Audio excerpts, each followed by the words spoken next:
of talks, all of a sudden, we face a clear act of aggression. And those who are criticizing us, they should criticize the way that we have been treated. They should criticize the Americans. They should criticize the Israelis. And if they do not have the guts to criticize America, they should keep silent, not try to justify the aggression. Thank you for listening to the interview from the BBC World Service. You can find more episodes of the interview wherever you get your BBC podcast from, including conversations with Mohammed Yunus, the interim leader of Bangladesh, Mike Huckabee, the US ambassador to Israel, and tennis great Martina Navratilova. Until the next time, goodbye for now. From the BBC, that was the interview. I'm Saroja Coelho. CBC News is next. News isn't quite next, but it is coming up in 3 minutes from now. It's 3 minutes to 6, and this is your morning show. Good morning, everyone. I'm Marcy Marcusa. This is 89.3 FM, 990 AM on the app and YouTube. Name of the show is Information Radio. Around here, we like to just call it the morning show. It's 22 degrees already in Winnipeg. We have a 70% chance we're going to see further showers this morning in the city, and then into this afternoon possible as well. The high 31, wait for it, the humidex is going to be 40. So really hot and muggy and sticky and problematic weather in parts of the province as well.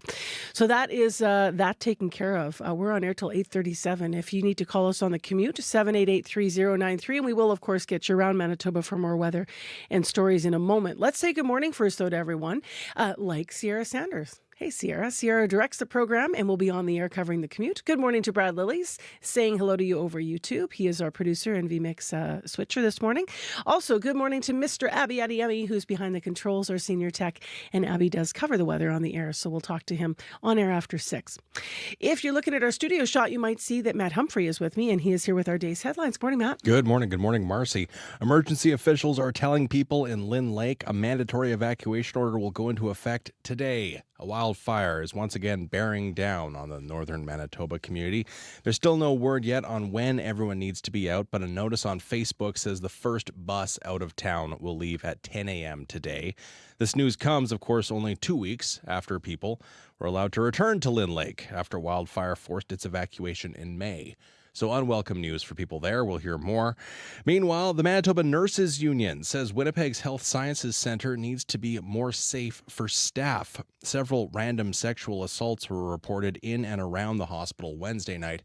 We'll hear more. I'll have more news at 6:30. All right. Thanks, Matt. Back soon. And now you know why I said this hot weather's not welcome, of course. So Lynn Lake, back and forth you go. So really fatiguing this must be for all those folks in those zones. In Winnipeg right now, I can tell you it's mostly cloudy, 22. In Thompson, there is smoke in the air right now. It's 17 degrees. It's hazy up into Dooley. And in Lynn Lake this morning, in case you're curious, current temperature is right around 17 degrees. Thanks for being with us. Let's talk about what the first hour of the show is going to look like. First of all, it is the time of year where we get to go into people's gardens. We'll meet a master gardener.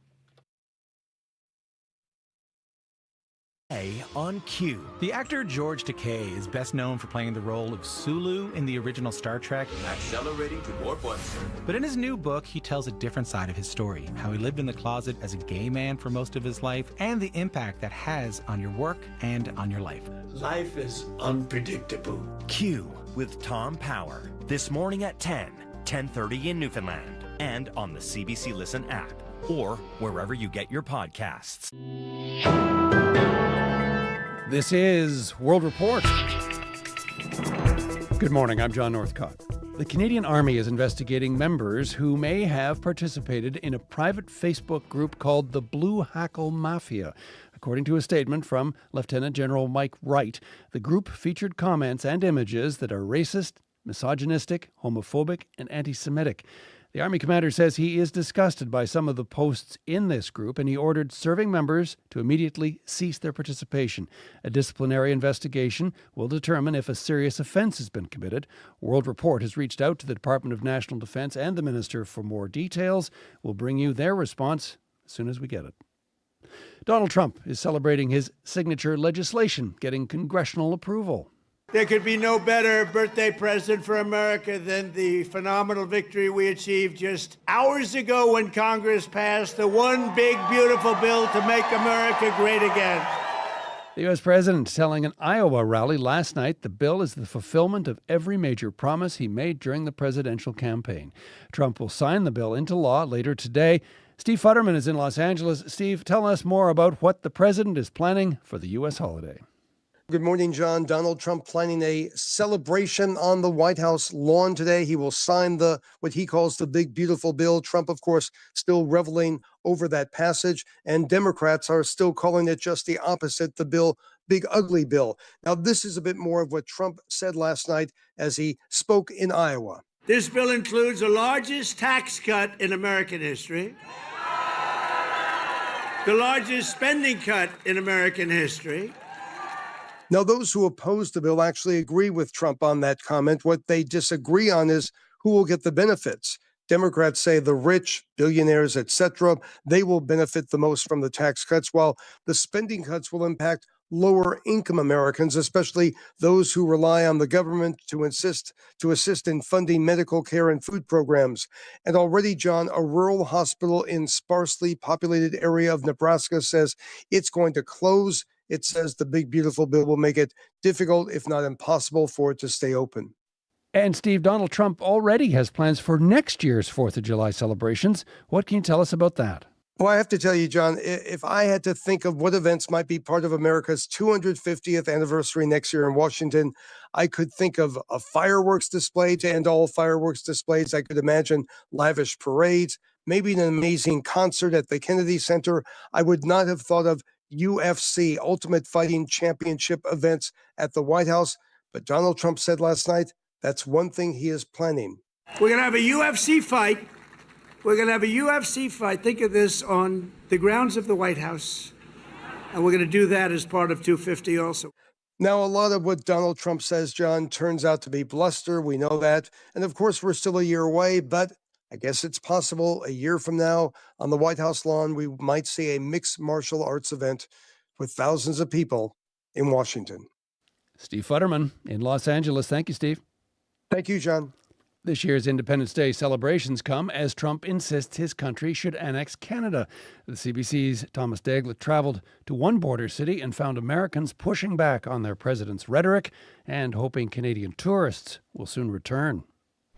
Usually there's oodles and boodles of folks coming. Ask around Buffalo, New York, and many locals say they understand why Canadians right now aren't so keen to come for a visit. It's really insulting that our president even suggests that you would be a state. The city on the shores of Lake Erie was once a prime shopping destination for Ontarians.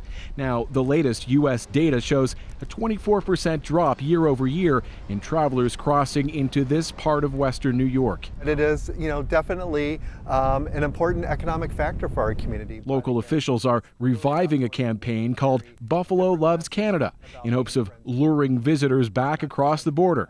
Patrick Kaler speaks for the Regional Tourism Office. And we, really see our Canadian friends as our neighbors, as our friends, as our family. Some businesses are even offering special discounts. Ryan Hayhurst runs a tour boat company in Buffalo Harbor. He's giving 30% off to anyone with a Canadian ID. I don't know what Canadians think of us, but we're not all that bad. Local officials are even paying for a highway billboard ad in Toronto, reminding everyone of a long-time friendship that has seen better days. Thomas Dagg, CBC News, Buffalo, New York. Russia is escalating its long-range attacks on Ukrainian cities, and overnight, Kyiv was hit by its largest aerial attack of the war. More than 500 drones and nearly a dozen missiles launched at the capital. The Kremlin says it wants to schedule another round of peace talks, but Donald Trump says he doesn't believe Russia's president is interested in a ceasefire. Crystal Gamansing reports. From dusk till dawn, the buzzing of drones and the popping of gunfire from air defense units trying to eliminate threats in the sky before they reach their targets. Widespread damage is reported across Kyiv, including a section of the Polish embassy. Mayor Vitaly Klitschko says more than 20 people suffered injuries. The attack started after Russian President Vladimir Putin spoke on the phone to U.S. President Donald Trump. And I'm very disappointed. I'm just saying I don't think he's looking to stop. Poland's foreign minister is calling on the U.S. to restore supplies of anti-aircraft ammunition to Ukraine. Earlier this week, the Pentagon said low military stockpiles resulted in some weapon shipments being paused. Crystal Gamansing, CBC News, London. The Montreal Children's Hospital is calling for stricter rules for electric scooters. Doctors say they're seeing 4 times more injuries involving kids and e-scooters compared to the same period last year. Kubina Oduro reports. Michaela Germani is cruising down St. Denis Street on the e-scooter she bought recently. She says she never rides without a helmet, but says she rarely sees kids wearing them. If you just wear a helmet, it'll save you. It's just really sad that the injuries are even happening in the first place. The Montreal Children's Hospital says about half of the e-scooter injuries they see are because children aren't wearing helmets. Dr. Debbie Friedman is the director of the trauma center. Many of the parents will say to us that they actually left the house with the helmet, and then the kid will tell you that they put the helmet on the handlebar and weren't actually wearing it because it's not so cool. Friedman says they have seen close to 30 e-scooter injuries already, compared to 7 from the same time period last year. And 50% of those riders are under the legal age of 14. I'm also very concerned about the road conditions that we have currently with all the construction and detours and everything that's going on. These are not conducive to safety. The hospital is calling on the province to bump up the age requirement for e-scooters to 16, as it is in other provinces, and for the rules already in place to be more strictly enforced. Kubino Duro, CBC News, Montreal. And finally, Prime Minister Mark Carney will be in Cowtown today to kick off the Calgary Stampede. The annual rodeo and agricultural exhibition calls itself the greatest outdoor show on earth. And as Aaron Collins reports, each year it gives Calgary's economy a big boost. We like the Stampede. We've been to many parades. It's Parade Day in Calgary, the official start of the city's annual celebration of cowboy culture. Just the atmosphere, right? And the pancakes. Stampede. And the sausage. And Yeah. the syrup. Yeah. And the coffee. And free coffee, yeah. Nearly 1.5 million people attended the event last year, a record. Joel Cowley is the Stampede's CEO. Lines are incredible, and the spirit is incredible. And this is a celebration that really celebrates Calgary. A festival that now transcends its rodeo roots with concerts and round-the-clock parties. The extreme rides and the midway food. I love the vibe. Calgary Stampede is the best. And it draws visitors from far and wide. I'm super excited. We don't have anything as big as this in Utah, so it's a new experience. Calgary's Mayor Jyoti Gondek says her city cashes in on all those guests. $280 million plus stay in the city over the 10 days of Stampede. That is an economic generation machine. The Calgary Stampede wraps up on Sunday, July 13th. Aaron Collins, CBC News, Calgary. And who better to lead the celebration of cowboy culture than this woman? Whose bed have your boots been under? Shania Twain is this year's parade marshal. She'll also be singing at the Saddle Dome tomorrow night. This time did feel like thunder, babe. And that is the latest national and international news from World Report. I'm John Northcott. This is CBC News. Don't look so lonely.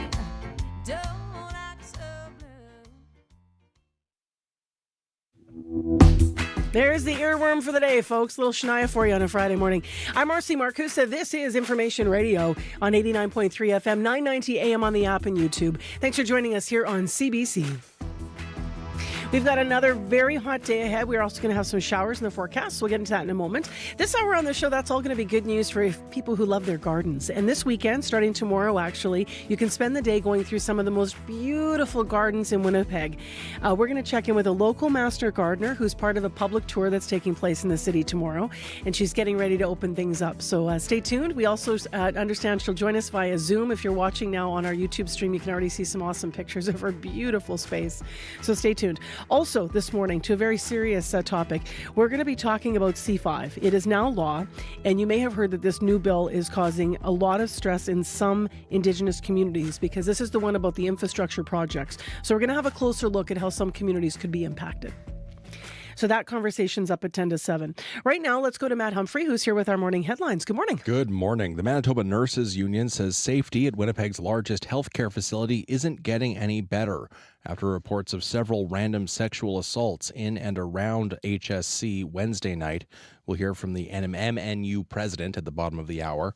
And hundreds of Lynn Lake residents are being forced out of the northern Manitoba community. Wildfire is once again threatening safety. Only 2 weeks after residents were allowed to return home, the town issued a notice on its Facebook page at 10 p.m. last night. We'll hear more at 6:30. How stressful for people, right? Indeed. Only 2 weeks after they could get back. I know. Evacuated in May. Hopefully the summer's not going to go back and forth like that for people. But yeah, or they get some rain up there as well. Yeah, agreed. All right, thank you, Matt. Back soon. Well, let's find out about that. Where's the rain today, Abby? Yeah, the south is going to be seen more like a very hot and humid day today. So we still have possible thunderstorms in the forecast, but that heat warning is in effect for much of southern Manitoba, the Red River, the Pembina Valley, into the Interlake region and towards the White Shell. Temperatures will climb to the 30s today, and it's going to feel hotter. We're going to see a range of like 40, 41. It's going to feel like that. While up north, we're seeing smoke causing poor air quality for Flin Flon into Thompson and nearby areas, but it should get better by tonight. And then we'll see some cool weather by Saturday thanks to the cold fronts that will be moving into that part of the province. Right now, Winnipeg, it is 21 degrees under mostly cloudy skies. The day will see a mix of sun and clouds along with a chance of showers this morning and a risk of thunderstorm. The showers would most likely still hang around in the afternoon period, and then we'll see temperatures climb to around 31 degrees today in Winnipeg. All right, thank you, Abby. Thank you. Sierra Sanders is here this morning with a look at our commute. Hi. Good morning. Happy Friday to everyone out there. Mike just gave me a call and said lights are flashing in all directions at St. Anne's and St. Mary's there, that intersection. So be careful running through there and make sure you're treating that intersection like a four-way stop. He mentioned that hydro crews were out there, so hopefully that will be resolved here in the next couple of minutes here. But if that's not the case and you're still seeing that along your drive there, make sure you give me a call and give me an update. And if you're seeing anything else out there that's slowing you down, give me a call on the CBC commuter line, 204-788-3093.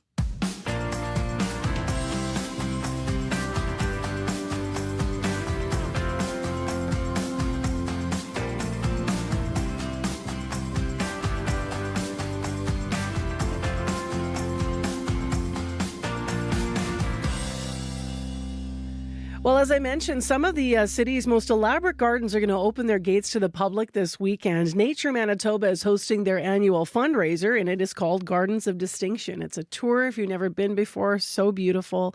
A ticket gets you access to 14 beautiful backyard gardens all around the city, and one of them featured this year is Esther Chen's. She is actually the owner also of Dream Garden Landscaping. She's a member of the Manitoba Master Gardener Association, and this morning she's up early via Zoom, and we're getting into her garden in Waverly Heights. Hi, Esther. Hi. Look at your garden behind you. Okay, let's just get right in. Walk us right toward that statue. Tell me about some of the plants there. What a beautiful space. I'm not really good at moving the camera, so. No worries. Okay, get as close as you can and maybe point back there. So there's this large statue. Why don't we start with her? It almost looks like you put flowers on her skirt, and she's, gosh, she looks like she's probably about 5 feet tall, maybe even taller. Yes, she's more than 5 feet tall. So what have you put on her? The skirt is actually leaving succulents, all kinds of different succulents, and the top was dry straw flowers and some dry grass and aspidistra leaves for her shoulder. And her head is actually also living plants. I just cut the holes and put soils and plant the annuals in her head. Oh, she's beautiful, beautiful. And the garden around her, you've got a whole bunch of it looks like lilies, and maybe there's some astilbe in there. What are your favorite types of flowers to plant? How do you plan your garden? I plant my garden majorly perennials and shrubs, so they can come back every year. only very minimum of the area I'm planting annuals and vegetables or herbs. Like this is English garden, so this is majorly just perennials. We'll get And you. And so yes, sorry. the style of an English garden is fairly for listeners that don't know what that means. What does it mean? It's just a perennials garden that you design with different timing, like every year, every season, like year round from spring to snow. You have flowers like flowering, so it always has colors and is more like natural looking. So this is when you're facing our lake. This is the right hand side garden. So if you turn to the left hand side garden, I also have a Japanese rock garden. So gorgeous. I'm just going to describe for the radio listeners as people on YouTube watch you move from area to area. You've got distinct sections of the garden. So by the water in your backyard there in Waverly Heights, you've got this beautiful pergola. And then, as you said, all those natural shrubs and flowers coming up, different color for different seasons. And now what we're looking at in the Japanese garden is very zen, very much rock spaces and just a little bit of bonsai. How much time do you spend perfecting this, Esther? Oh, I think her feed is frozen. Oh, we've got your voice, though. Go ahead.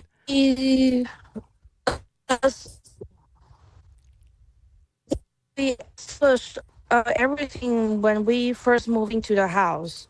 So, like, all of them are done that time. So I just gradually adding more plants and shrubs into our garden. And so to maintain the size of this garden, like every week you have to at least to have a day to do the weedings and cuttings and deadheading, dividing like for the season. So it's not a really easy job. You have to dedicate it to your garden to do that. Absolutely. So yeah. Right. I'm going to let you off the hook now for the movement. You can turn the camera back on yourself and just hold it still for us so we can see your lovely face. I just wanted to start with the flowers. Yes. How are you feeling about being part of the tour this weekend? What's it like for you to show people your hard work? It's quite honored because Tim Evans, he's the show coordinator.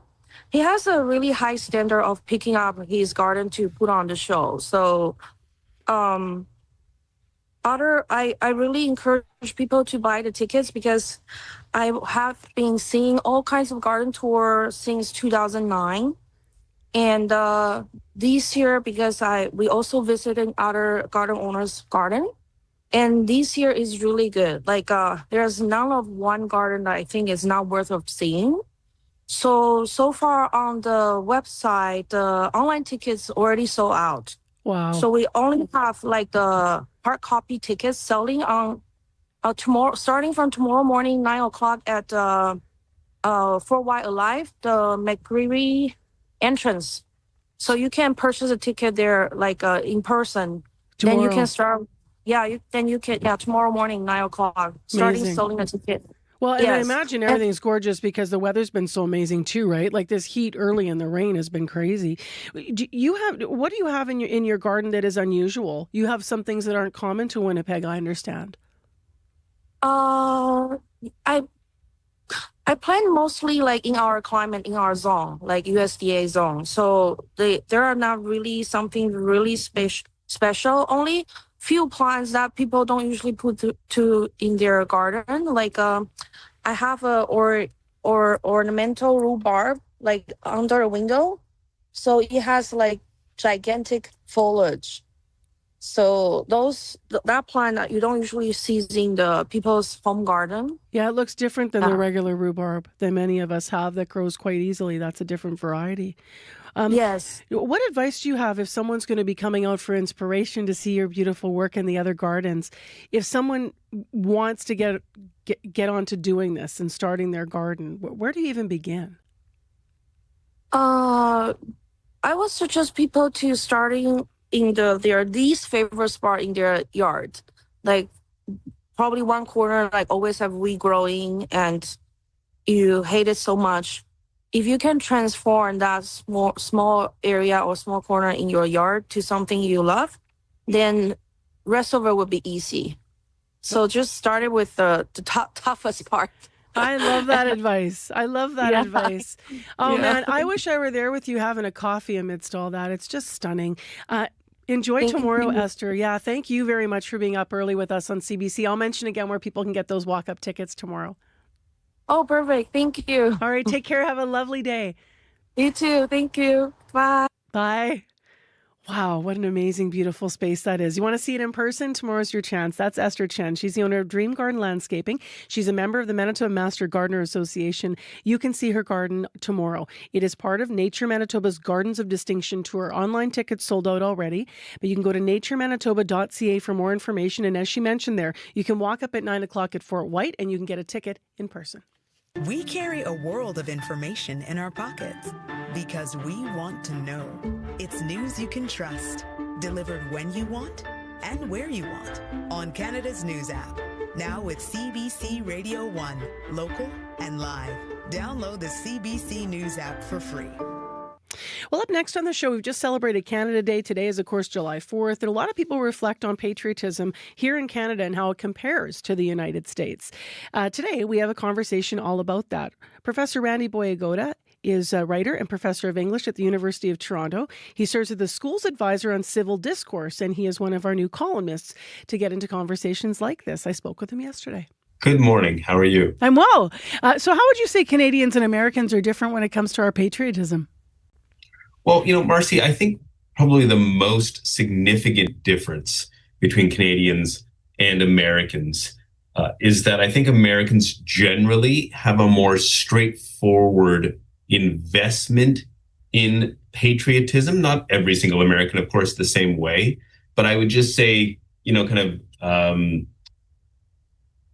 equal point to equal point. There isn't a significant difference inside the United States between kind of a deep, enthusiastic pride in America. Whereas I would say, as you noted yourself, Canadians are perhaps a little bit more muted, a little bit more self-conscious about their patriotism, often, of course, in direct comparison with or juxtaposition to the United States. But that said, I'd say things have been changing lately. Have they been changing because of the comments from Donald Trump calling Canada the 51st state or saying he wishes it could be?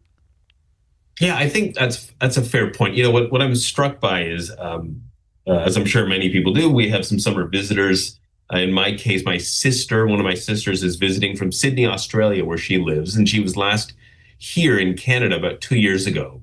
And she told me freely, with no connection whatsoever to this column, that she was really struck over the last week or so by how much Canada she is seeing all over the place in terms of patriotic expressions, in terms of flag waving, flag wearing, Canada colors. She was really, really struck by that compared to, let's say, 2 years ago. And so that to me suggests there has been a pretty significant change. And I think it is because of the elbows out sense, the reaction rather than the response that many of us have had to President Trump's rather aggressive statements about wanting Canada to become the 51st state.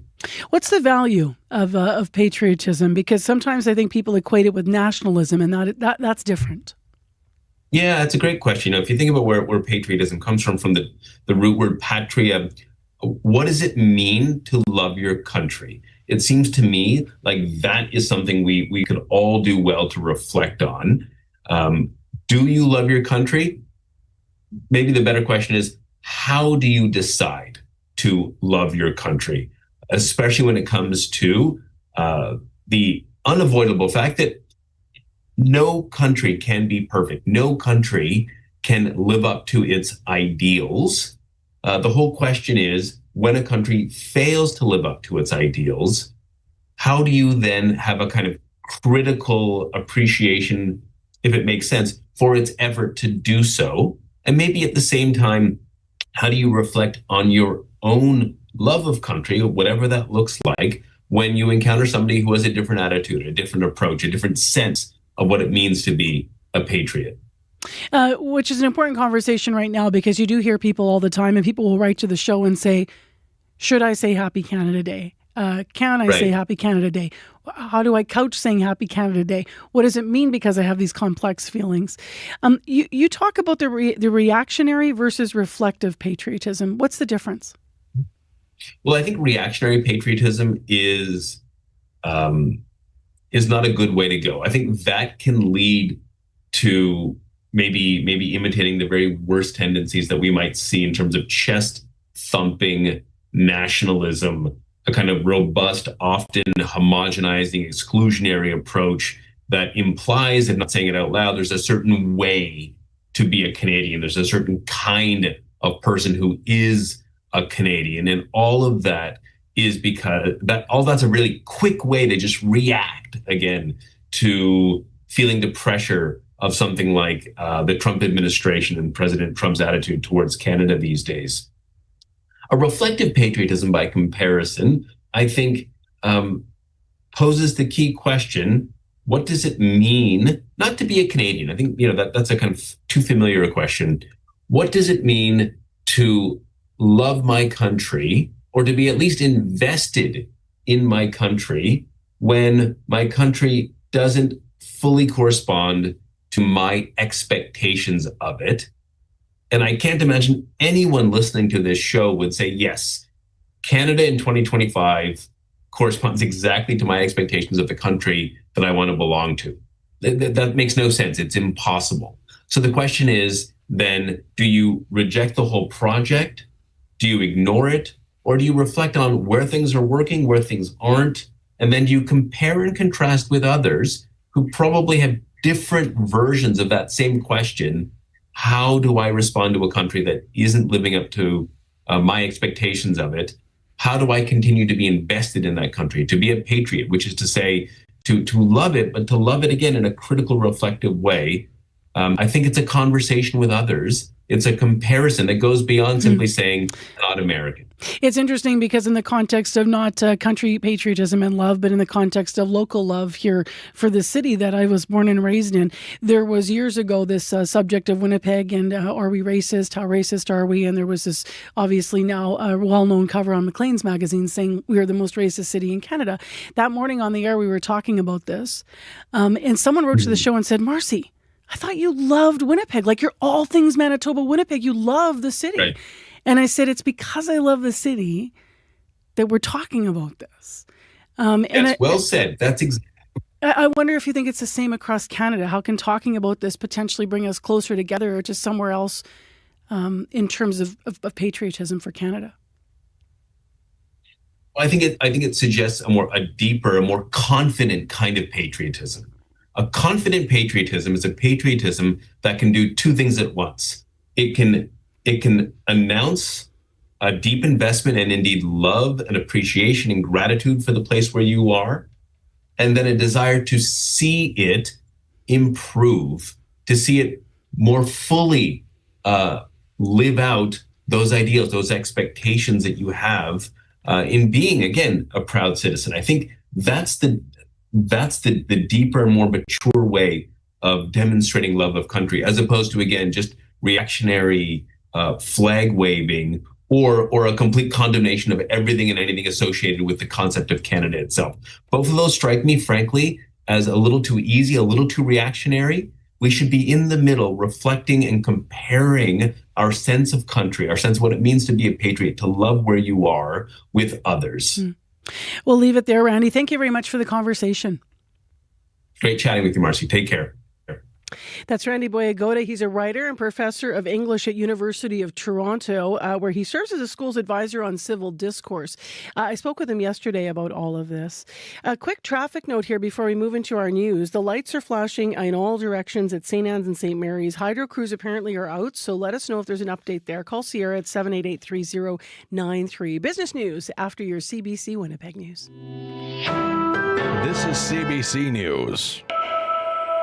At 6:30, we're at 21 degrees with a heat warning over downtown Winnipeg. Good morning. I'm Matt Humphrey. Lynn Lake officials are issuing a mandatory evacuation order as a nearby wildfire threatens an imminent loss of power to the community. In May, people in the northern Manitoba town were forced to evacuate because of a wildfire. Now, 2 weeks after being allowed back home, they have to leave again. The evacuation begins today, though officials haven't provided a time for when residents must be out of their homes. The town says it's offering transportation, with a bus leaving Lynn Lake at 10 a.m. The town says if wildfire affects transmission lines, residents could see a month-long power outage. There are also 2 other wildfires to the south, which could cut off regional travel. An evacuee reception center has been set up in Brandon. The head of the Manitoba Nurses Union says the province's largest hospital needs to do a better job keeping staff safe. Winnipeg police say 4 sexual assaults happened in and around the Health Sciences Centre campus Wednesday night, all in less than an hour. Nurses Union President Darlene Jackson says one of the attacks happened in the tunnels between hospital buildings. She says staff were concerned HSC waited until the morning to issue a warning. Why weren't people on shift notified that this had happened in the tunnel and that you may not want to use the tunnel? You may want to sort of keep yourself safe where you are. If you're going somewhere, go with someone, because apparently the perpetrator was still in the building. They hadn't found the perpetrator. Shared Health says it's offering support to anyone affected by the assaults and promises the incidents will be reviewed to identify ways to make the HSC campus safer. A dangerous heat wave is gripping southern Manitoba, and it has frontline workers sounding the alarm. Environment Canada says to expect a humidex value today around 40. Brandon Women's Resource Coordinator Megan Prince says she's really concerned about the city's unhoused population. Many women come to the center seeking water, food, and shelter. They come in just like drenched in sweat, and they only have like limited supplies, like even just for their clothing, but they've been wearing the same shirt for a week, and they know that this is not hygienic. It's very worrisome. When you're hungry and you're thirsty and you have nowhere to go, like what else do you do? Things are expected to cool off a bit tomorrow. Until then, Prince says the need for water, shelter, and compassion remains urgent. Critics are slamming Winnipeg's decision to put all of its homelessness outreach funding into one basket. The city's pulled funding for the rest of the year from St. Boniface Street Links and Resource Assistance for Youth. Marion Willis is the executive director of Street Links. She says they've spent years serving the eastern half of the city, connecting homeless people with supports and housing so encampments can be cleared. Why would you want to take away something, the one thing that was actually working in the city, and do that without any consultation with others throughout the city about what impact that would really have? All city funding will now go to Main Street Project. That group faced criticism earlier this year for helping to set up an encampment in Point Douglas.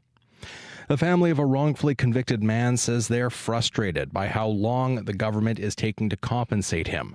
Brian Anderson was exonerated almost 2 years ago in the 1973 Winnipeg murder of Ting Fong Chan.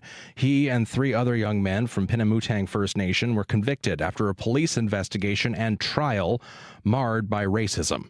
Anderson's daughter, Whitney Anderson, says she fears compensation talks dragging out for her dad, who just turned 70. I can't help but feel like they're waiting for these men to pass. And that's such an awful thing to say, but in my heart, I feel like that's what's happening. Anderson's co-accused, Clarence Woodhouse, says he hopes compensation will help him buy his own home. The case is scheduled for mediation later this month. And finally, in sports, fans of the blue and gold were disappointed last night. Here's TSN. Stampeders victorious in convincing fashion, 37-16. Your final at McMahon. Winnipeg suffers defeat for the first time this season. As you heard, the Calgary Stampeders dealt the Winnipeg Blue Bombers their first loss of the season last night. Vernon Adams Jr. threw for his first 2 touchdown passes as a Stampeder in that lopsided 37-16 home win. Calgary and Winnipeg are now tied at 3-1 in the West Division. And that's your CBC News from Winnipeg. Someone wrote last night on Facebook, and I thought it was something to the effect of, does anyone know what's going on with the Bombers? I guess if you got to lose one, lose it big, but whoa. Yeah. But hey, sometimes when you lose a battle, you learn how to win a war, right? Oh, I like that, Matt. Yeah. Look at you all glass half full. Take care. Back soon. Yeah, Matt will be back soon with us through the morning. Matt Humphrey in our news department, 6:35 a.m. It's Friday morning, everyone. And let's get into the weather forecast. It is once again dangerous heat that we're facing today. And Abby is here to walk us through what's going on. Good morning. Good morning again, Marcy. We're already seeing thunderstorms roll in through the Brandon region. As you can see on the map, we see that rain already in the Morden area, also towards Brandon and Portage. Conditions right now in the south is humid and it's going to be hot, and we have a smoky day up north. Conditions in Winnipeg right now, we are under that heat warning, which is in effect. It's going to remain with us for most of the day, so you want to stay cool and hydrated. 21 degrees at this time. Expect a mix of sun and clouds. A chance of showers sometime this morning and possibly a thunderstorm. We're already seeing it in the Brandon area as mentioned. It's coming our way. We'll see highs getting to 31, but with the humidity factored in, it's going to be feeling like around 40 degrees, so you want to take care. Similar conditions we're seeing in the Pembina Valley region at this time. 22 degrees. Also heat warning in effect covering that region. Expect showers and some storms to end later this morning. Then you see mostly cloudy skies. Highs around 30 degrees. For the Westman region, we're already seeing that thunderstorms as mentioned. 21 degrees at this time. Expect more showers in that part of the province. Highs around 29. Dauphin is currently sitting at 22 degrees at this point. Expect mostly sunny conditions. Some local smoke will be drifting your way. Later in the day, winds will come from the northwest and we'll see highs around 28, but the smoke will be staying hanging back into the evening period. Gimli is at 22 right now with a heat warning in effect for the region. Also expect a mix of sun and clouds, a chance of showers or thunderstorms later today. Highs near 31. But with the humidity factored in, it's going to be feeling close to 40 degrees. The powerful influence surrounding areas, current conditions 18 degrees, mostly sunny at this time. Expect more like these smoky conditions to stay with you for most of the day. Hence that air quality statement in effect for the region, and it's going to be hanging back for most of the day. Similar conditions we're seeing in Thompson. Smoky skies, 17 degrees. Air quality warning in effect also. Expect the smoke throughout the day. The winds will be coming mild from the west, and we'll see highs around 26. Churchill is foggy at this time at 9 degrees. We should see this fog lift as we get late into the morning, then some clouds rolling. We also have a chance of showers and thunderstorms in the forecast. There's some, and then becoming breezy at some point.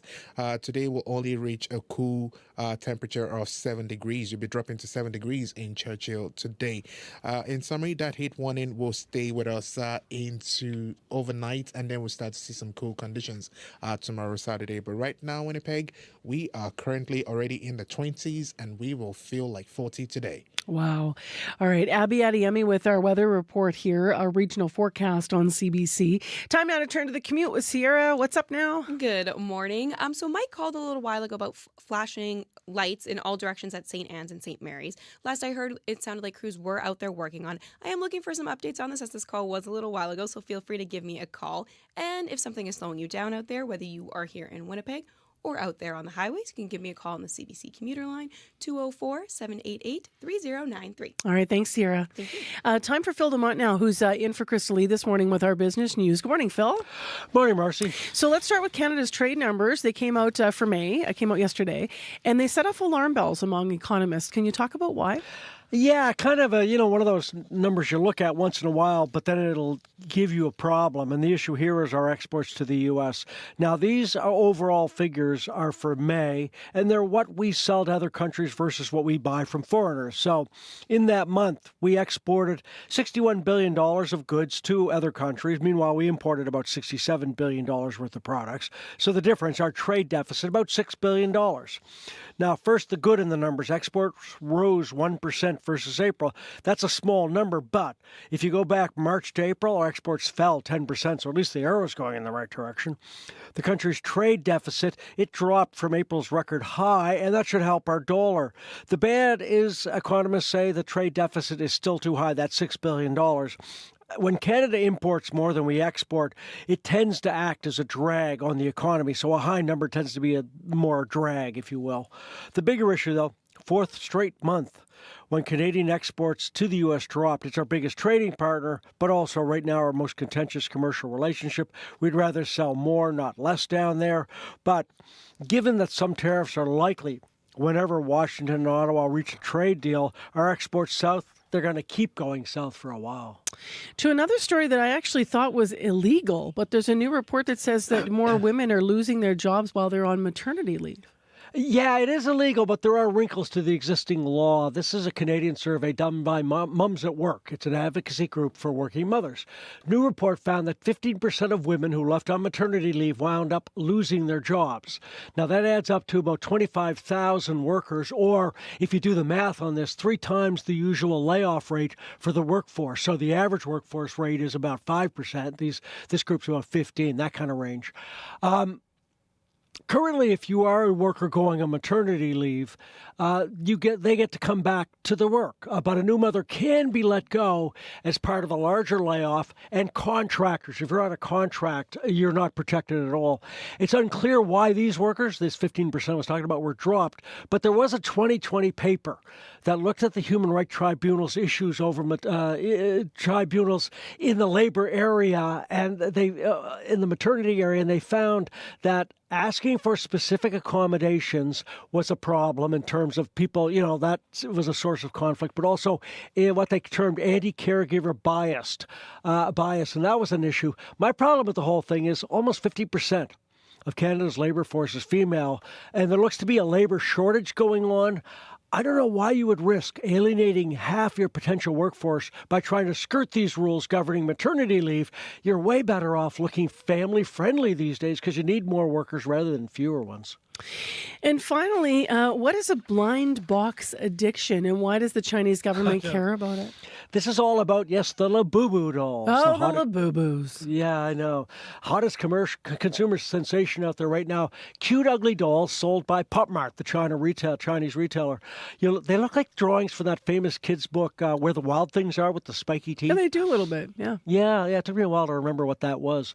Pop Mart isn't releasing Labubu sales figures, but the company's overall revenues, for example, in the U.S., up 500%. They get most of the revenue from China, but the fact that they're getting that increase in the U.S. over a year, that's being attributed to sales of these dolls. Some of them are selling on the internet for $15,000, and more than 70,000 were seized at the Chinese border for being fake Labubu dolls. Here's the issue. The official government newspaper recently slammed Pop Mart for selling blind boxes to kids under the age of 8. Blind boxes where you buy a box with one of these dolls, but you don't know what's inside. So in this case, the strategy apparently has youngsters buying more boxes, hoping to snag the dolls they don't already own. Marketing trick I've seen before, usually a shoulder shrug, but back in 2021, Beijing brought in rules to limit the time kids could play video games, kind of a nanny state move. Good for parents, but it ended up tanking the country's gaming industry. Analysts are worried some similar restrictions are in the cards for Labubu, but maybe not this time, or might not affect the industry that much, because young kids, turns out, aren't the ones buying the dolls, the 8-year-olds. It's adults, 20 to 40 years old. I don't know why you want to be 35 with a spiky-toothed doll, but I guess. Hey, why not? I just like saying Labubu. I want a band called Labubu. We are Labubu. Well, I had to keep pronouncing it so I didn't fumble over it like you're saying the wrong word. Oh, yeah. They're causing a lot of stories right now. It's a big trend. All right, what's going on in the markets this morning? Donald Trump has tariff deadlines next week, so Germany, France off more than 0.75%, UK in negative territory as well. Hong Kong was off more than 0.5%. Oil's down 60 cents, $66.40 U.S. a barrel. Gold's up $4, $3,347 an ounce. Canadian dollar down about 1/10 cent, 73.57 cents U.S. All right, thanks, Phil. Thanks, Marcy. That's Phil DeMont at the Business Desk.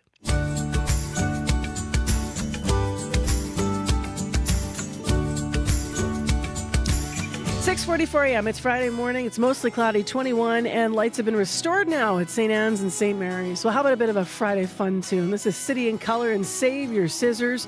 Been 20 years since the St. Catharines singer-songwriter came onto the scene. Their debut album, 2005, went on to sell more than 1 million copies, went on to win a Juno, and this tune was one of the biggest hits from that album.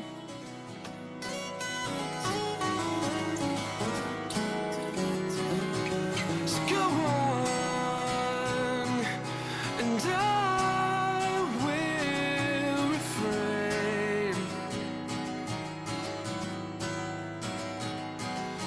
and I'll keep on running this never-ending race.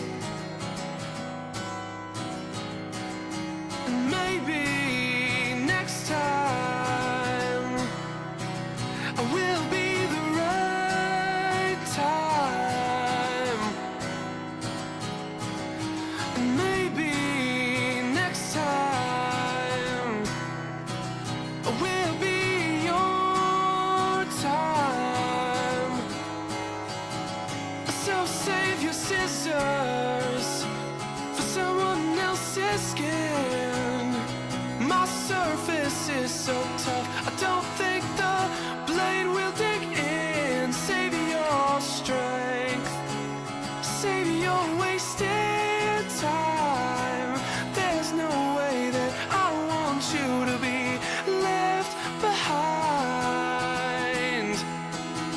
Go on and save your scissors.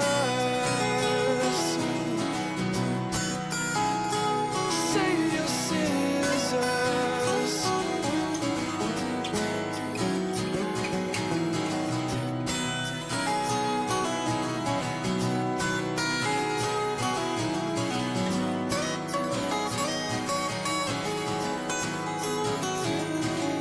So why does it always seem that every time I turn around, somebody falls in love with me? This has never been my sole intention,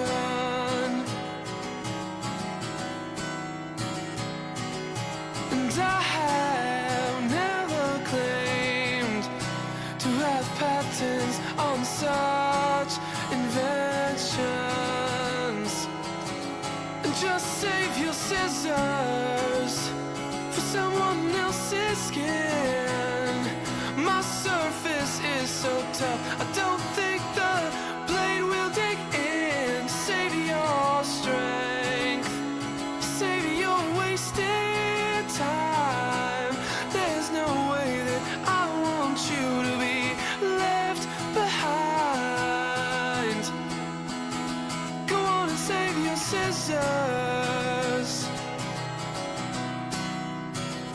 Save your scissors.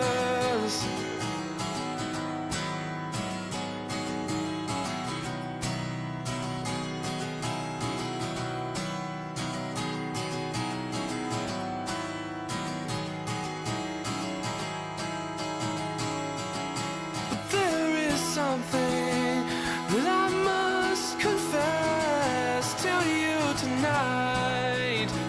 To you tonight. And that is I expect nothing less from you tonight. From you tonight. Go on and save your scissors. Save your scissors. Save your scissors.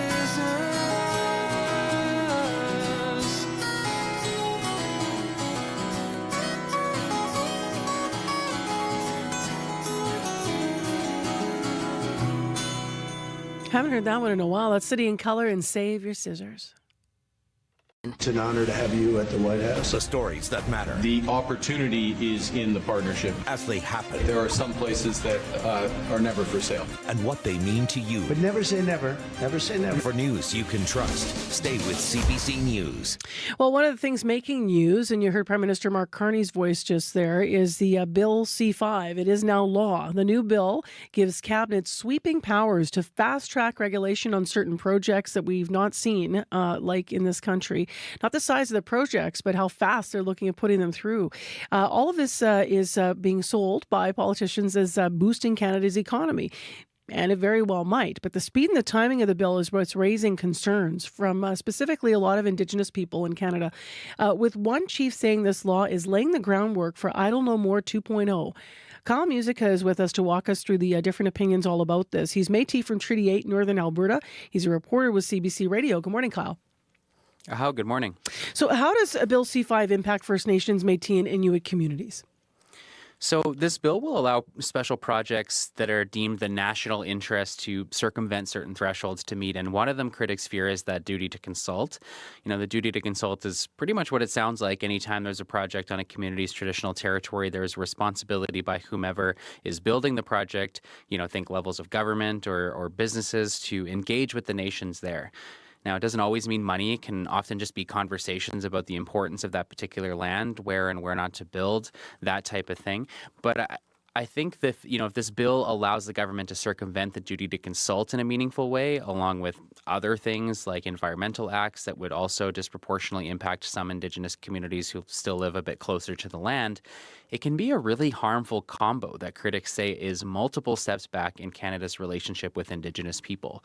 There's fear that the government will choose not to consult in a good way, considering the extensive history of the government not living up to things like treaty obligations, for example. So let's get into the different opinions about this. What have communities been saying about the bill? Yeah, I think, there's varying communities across the land. Marcy, you talked about one off the top there was Kabewick First Nation Chief Lance Heyman, who said the bill is laying the groundwork for Idle No More 2.0. I was speaking to Thunder Bay earlier. They told me there have been awareness walks similar to those in the early stages of Idle No More. We also heard from communities like in Alberta, like Samson Cree Nation, who called the bill the No Indigenous Rights Bill.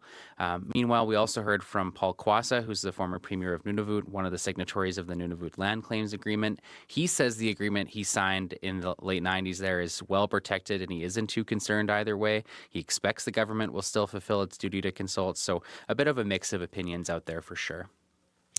There are also others who think that this bill is a good thing. What are they saying? Yeah, there's a couple of Indigenous organizations that are actually quite excited about the possibility of Bill C-5 eliminating some red tape and getting projects built faster.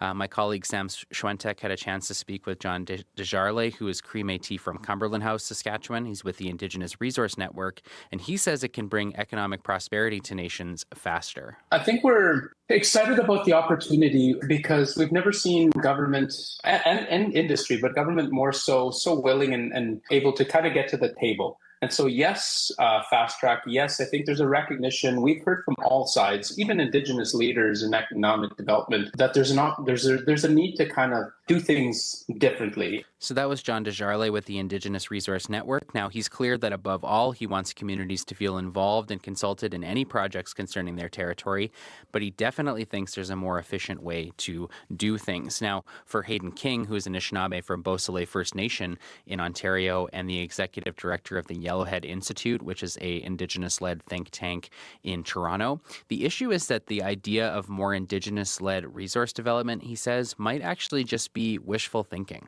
There's nothing in there that says we're going to support or promote or prioritize Indigenous resource development, right? That doesn't exist. I think it's an implication that some folks might draw from it. More resource development means more engagement, theoretically, even though the legislation can circumvent that. Once the practice of the law becomes a little bit clearer, we'll see how much is in here for those Indigenous folks that want to pursue development. At the moment, that's not even there. So that was Hayden King. I should note that Prime Minister Carney has said these projects will still be built alongside Indigenous communities, and one of the stipulations for fast-tracking a project is if it advances, quote, the interests of Indigenous people.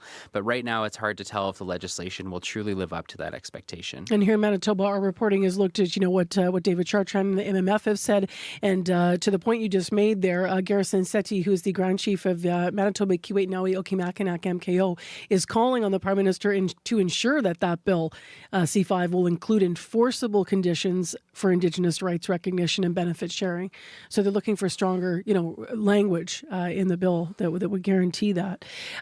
We have time to look at Ontario for a moment before you go, though, because they actually recently launched a provincial version of this bill, C-5. Do you think that's going to be a trend? I do think that I think provinces and territories are going to be watching Ontario quite closely to see how things shake out there. Their version of Bill C-5, which is also aptly called Bill 5, designates these special economic zones. And I think provinces like Manitoba, like Alberta, Saskatchewan, territories as well, I think are going to be watching quite closely to see how things shake out, if communities mobilize at all, and how they do. BC has legislation like this, so does Quebec. So I think, but I think Ontario is going to really be under the microscope to see how things go. And what do you think it means for the future of Indigenous relations with the federal government? I think there's a couple of interesting things at play here. The promise by Prime Minister Carney to continue to consult with nations is important, but who's to say that future governments, 4 years down the line, will do the same, right? I think it's too early to tell at this point. I mean, no projects have even been designated as special projects yet, but Hayden King from the Yellowhead Institute thinks there will be some legal challenges between the federal government and nations that didn't feel like they were properly consulted, whether that's on the bill itself or on future projects. But King also says there's a much larger symbolic shift that we can see. We're not really in reconciliation anymore. I think we're going to see less discourse and rhetoric for Indigenous self-determination. And I think that that's the new reality. We go through phases of history, and we go through phases of the collective relationship with Canadians. We've just had a 10-year period of relative respect. And I think now we're entering into a new era where that's less of a priority. That was Hayden King of the Yellowhead Institute. We talked about Idle No More quite a bit here, and I think there's a lot of similarities between 2012 when that bill was passed, the Jobs and Growth Act, and Bill C-5. But, Hayden King says that while this isn't the reason for the move into the new era, it is a response to the shift where the priority of nationalism has superseded the priority of reconciliation. All right, Carl, thanks for the report. Appreciate it. Thanks so much. That is CBC Radio's Carl Musica. You can read more about his story as well and his reporting at cbc.ca/Indigenous. Right now, let's get into other news that is, changing in our headlines. Matt Humphrey is sitting in this morning in our news department, and he's here in studio. Good morning. Good morning. The family of Brian Anderson says the government is dragging its feet in compensating him after he was wrongly convicted. It's been almost 2 years since Anderson had his name cleared, and more than a year since he sued for compensation. But neither he nor his co-accused have seen a cent from any level of government. 50 years ago, they were convicted for a murder they didn't commit. The compensation case is scheduled to be back in court for mediation later this month. We'll hear more after World Report. All right, thanks, Matt. Back soon. In the weather forecast, steamy hot, 21 right now in Winnipeg. A thunderstorm in action in Brandon. That's coming here. It's already raining in Portage. In Winnipeg today, our actual high is going to be 31, but with humidex 40. Want to mention that in traffic right now, we're okay. We had an early problem that was now resolved. So 788-3093 if you do need to reach us with anything new. Coming up in the next hour of the program, according to the Children's Hospital in the city, more kids are being sent to the ER with ATV-related injuries during summer weekends than any other time of year, which might make some logical sense. But we're going to talk to the RCMP about the statistics, how to stay safe this summer, and this is on the heels of an 11-year-old boy who died last week.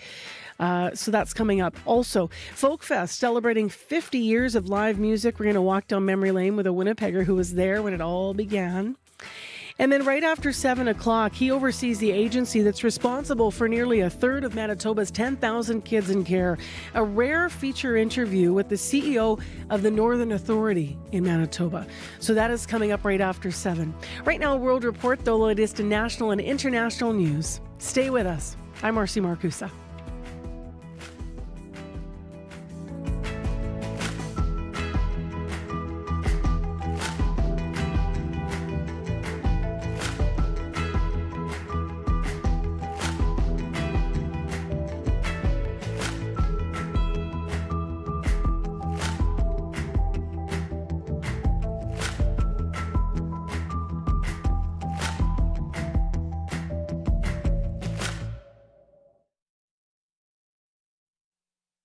Today on The Current. I'm Duncan McHugh. On this 4th of July, we speak with dual citizens in Canada and the U.S. about how the tense relationship between the two countries is impacting the way they view their own identities. That's coming up on The Current. The Current, this morning at 8:37, 9:07 in Newfoundland, and on the CBC Listen app. This is World Report. Good morning, I'm John Northcott. The Canadian Army is investigating members who may have participated in a private Facebook group called the Blue Hackle Mafia. According to a statement from Lieutenant General Mike Wright, the group featured comments and images that were racist, misogynistic, homophobic, and anti-Semitic. The Army commander says he is disgusted by some of the posts in this group, and he's ordered serving members to immediately cease their participation. A disciplinary investigation will determine if a serious offense has been committed. World Report has reached out to the Department of National Defense and the Minister for more details. We'll bring you their responses as soon as we get them. A group of Canadian professors is urging Ottawa to approve visas for about 70 Palestinian graduate students.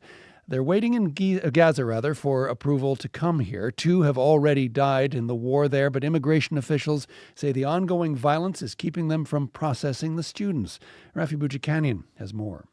Like so many other students, I become trapped with my dreams. A scholarship for a master's at the University of Regina awaits 26-year-old Mira if she can get out of Gaza alive. Every day there's people who we closely know are being killed. CBC News has agreed not to use her full name out of concern for her safety. Mira could move to Canada if the Federal Immigration Department approved her visa, but Ottawa says it can't do that while she's waiting in Gaza, where there are no Canadian officials to conduct fingerprint and photo identification tests. She's been waiting since last year. In December, 2 of her acquaintances, twin sisters who were approved to study at the University of Waterloo, were killed in an Israeli airstrike, that university says. They were very excellent girls who were always asking to know about opportunities in Canada. I mean, it's life or death for many of them. Aaron Schaefer is a forensic science professor at Trent University in Peterborough, part of a group of university teachers trying to help dozens of students in Mira's predicament. He says other countries like France have been able to get students directly out of Gaza, and he says about a third among those trying to come here have managed to leave the war zone and head to Egypt or Jordan, where they're still stranded. So they could be in their lab tomorrow at UBC or U of T. The government says each application is different and may take more time if it needs to wait for more information. Rafi Boudjikanian, CBC News, Ottawa. The United States and Israel, meanwhile, are awaiting a response from Hamas to a new proposal for a ceasefire in Gaza. President Donald Trump is urging the group to accept the deal, warning it's the best they'll get. Tom Perry reports. Stepping off Air Force One, U.S. President Donald Trump said he expects a response from Hamas to the latest ceasefire proposal soon. We'll see what happens. We're going to know over the next 24 hours. Trump is urging Hamas to accept the deal, warning in a social media post this week if they don't, things will only get worse. Though in Gaza, conditions for civilians have for a long time now been appalling. Stefan Dujarric is a spokesperson for the UN Secretary General. The Secretary General is appalled by the deepening humanitarian situation in Gaza. Multiple attacks in recent days hitting sites hosting displaced people and people trying to access food have killed and injured scores of Palestinians. The Secretary General condemns the loss of civilian life. Israeli media reports under the new ceasefire proposal, Hamas would release 10 living Israeli hostages and the bodies of 18 deceased in stages over the 60-day truce period. There would also be talks on a permanent end to the war, which for now still rages on. Tom Perry, CBC News, Tel Aviv. Ukraine's air defense systems in action to fend off an all-night attack on Kyiv. Ukraine's Air Force says Russia launched more than 500 drones and 11 missiles in just 8 hours. Cars and buildings in the capital burned. Railway infrastructure was damaged. 14 people were sent to hospital. Russia has been intensifying its attacks on Kyiv in recent weeks. Yeah, I'm very disappointed with the conversation I had with President Putin because I don't think he's there. I don't think he's there. I don't think he's looking to stop, and that's too bad. U.S. President Donald Trump told reporters overnight that Putin is showing no signs of moving towards a ceasefire. Trump says he plans to speak with Ukrainian President Volodymyr Zelensky today. Well, it is Independence Day in the United States, and Donald Trump will be celebrating it by signing his signature tax and spending bill into law.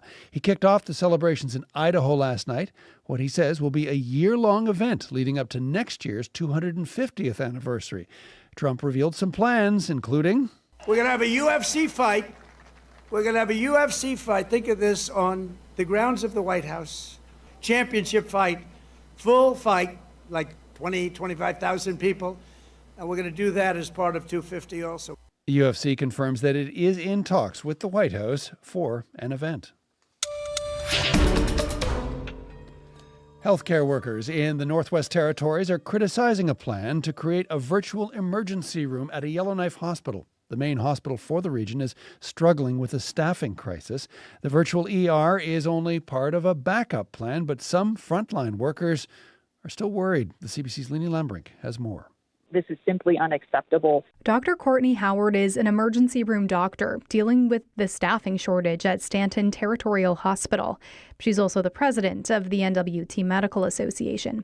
The Yellowknife Hospital serves all of the Northwest Territories and parts of Nunavut as well. Howard says in some rural hospitals, virtual emergency rooms are an established part of the system. But at Stanton, we have an iPad on wheels. The Northwest Territories Health and Social Services Authority operates the hospital. The CEO says in a statement, virtual care is one of several ideas it's looking into for dealing with this issue, and says virtual doctors aren't the main plan, but a backup option. Megan Wood, the head of the Nurses Association in the NWT in Nunavut, says there are concerns that nurses will have to provide care beyond the scope of their training if they're working with an online doctor. With a major weekend festival coming up, Wood is concerned the backup option of virtual care is a real possibility. The timeline is coming up quickly. The fear is very real and valid for those nurses. Dr. Howard, meanwhile, says the territory should be more competitive to attract doctors to the NWT. Lenny Lambrink, CBC News, Yellowknife. Summer months, of course, bring sun and heat, and many Canadians find relief with a dip at the local beach, lake, or river. But this month, experts are warning people to pay extra attention to water safety because in Canada, 1 in 5 drownings happen in July. Jennifer Yun has more. Water was cold, very cold. It's only just past dawn, and Anne Ganatipin is taking a dip in Lake Ontario. So today's my first time in open water with waves, so I'm very intimidated, I can't lie. She's among about a dozen Torontonians learning how to swim out on the lake on a nippy Friday morning.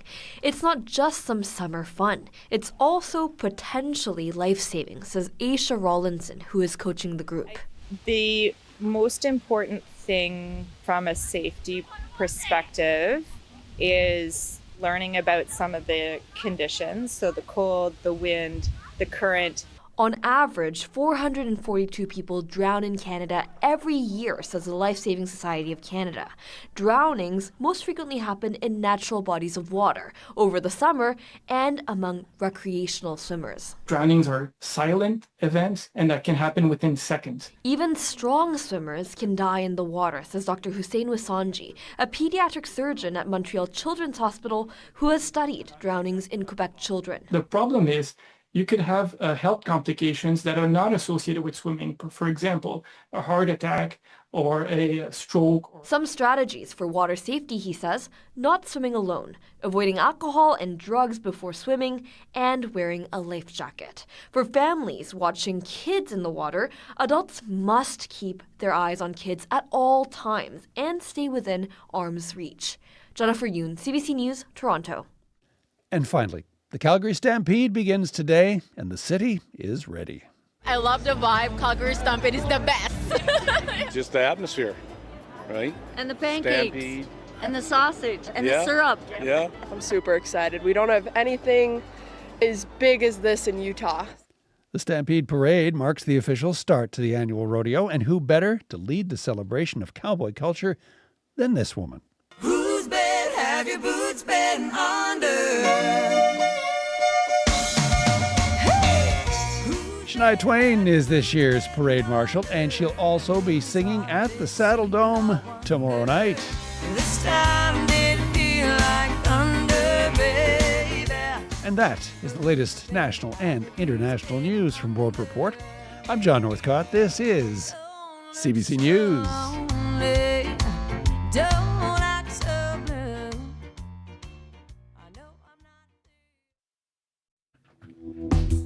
tune still holds up, huh? Good morning, everyone. Welcome to Friday. I'm Marcy Marcusa, and you're on CBC. This is Information Radio, your morning show on 89.3 FM, 990 AM on the app and YouTube. Thanks for joining us. News headlines in a moment. This hour on the program, you may have just heard on national news a story about the importance of kids, helmets, summer safety. This hour, we're going to have a similar conversation. We're going to talk to the RCMP locally about keeping kids safe when it comes to ATVs and other off-road vehicles on the heels of the death of an 11-year-old boy in Manitoba last week. So stay tuned. We'll have that conversation. Also, earlier this year, the Canadian Pediatric Society came out with once again a call for some stronger rules across the country. So we'll also ask the RCMP about that. In addition, Folkfest celebrating 50 years. How does a little white lie about berry picking lead to a front row seat at the Folkfest? We'll find out when we meet someone who was there in the very first year. Just going to walk down memory lane. Right now to Matt Humphrey with those headlines. Good morning, Matt. Good morning. Emergency officials say a mandatory evacuation order is in effect in Lynn Lake. A wildfire is once again bearing down on the northern Manitoba community. No word yet on when everyone needs to be out, but a notice on Facebook says the first bus out of town will leave in about 3 hours at 10 a.m. It's 7 now, but 10 a.m. today, the first bus out of Lynn Lake. The town is offering transportation for evacuees. And of course, this news comes only 2 weeks after people were allowed to return to Lynn Lake after wildfire forced its evacuation in May. There is threat to the power transmission lines with this fire today. We'll hear more. And the Manitoba Nurses Union says Winnipeg's Health Sciences Centre needs to be more safe for staff. Several random sexual assaults were reported in and around the hospital Wednesday night. We'll hear from the Nurses Union at 7:30. All right, thanks, Matt. Back soon. The weather is not cooperating when it comes to fires. Really hot, Abby. Yeah, really hot and humid down south, while the north stays cool, but we still see smoke up there in Thompson and Churchill. Thompson, thunderstorms already rolling into that region, and down south we have a heat warning in effect in most of the southern regions. Winnipeg at this time, 20 degrees, and that's what we're seeing in most of the regions. Highs would get close to 30 degrees, but with the humidity factored in, it will be feeling close to 41, so you need to take care today. Sierra, what's going on with the commute? I've been pretty quiet on the commuter line so far this morning, but if there's something slowing you down out there, whether you are here in the city, here in Winnipeg, or you're out there on the highways, you can give me a call on the CBC commuter line, 204-788-3093.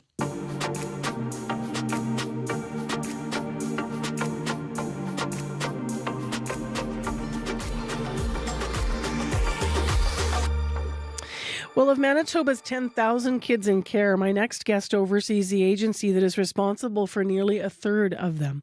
Last week, I had a rare opportunity to speak with the CEO of the First Nations of Northern Manitoba Child and Family Services Authority, which is often simply called the Northern Authority. As I mentioned, Ron Monius is CEO of the Northern Authority, and he's been involved with CFS work for more than 40 years, and in this position for 17. Most recently, he was part of overseeing wildfire evacuees who are kids in care, chartering school buses to safely transport them to Winnipeg, and arranging charter flights to Norway House Cree Nation to deliver emergency supplies for evacuees. Now, as I mentioned, I spoke to him last week, so we don't talk about Lynn Lake. That is news that developed overnight. But we do talk about that wildfire response. In addition to other things, Monius says he's always believed in the work that he does, and he looks to his own history to guide him. Good morning. Hi, good morning. Thanks for having me. Thank you so much for being here. Mm-hmm. Why don't we start with some of the work you were most recently doing with the evacuees, the fire evacuees? How many kids or families that are connected to the Northern Authority did that involve? Yes. Our numbers recently were about 398 kids or children in care that were evacuated from some of our communities. At one time, we had close to 900 children in care ready to be evacuated. But thank goodness that the wildfire situation has dwindled down a bit. But the real heroes are those folks that were on the ground, right, in the communities, right? The leadership, the chief and councils, the service people, right, in terms of evacuating, like, for example, an entire community, right? Mm-hmm. That was done in a way where, I was astonished myself, right? And that's about, people, looking out for each other, right, or from the community and ensuring that, people are safe. And so many of them stayed back too, which I also find, right? Like leadership and, the firefighters and staying there to keep communities safe. Exactly. When you look at your work overall, we were talking about fire evacuees, but how many kids is the Northern Authority responsible for? Well, the number fluctuates, right, between 2,800 kids and 3,000. So it's been like that back and forth, right, over the years. And we do provide oversight over 7 agencies. And amongst the 7, at least I would say probably 2,900 today. Got it.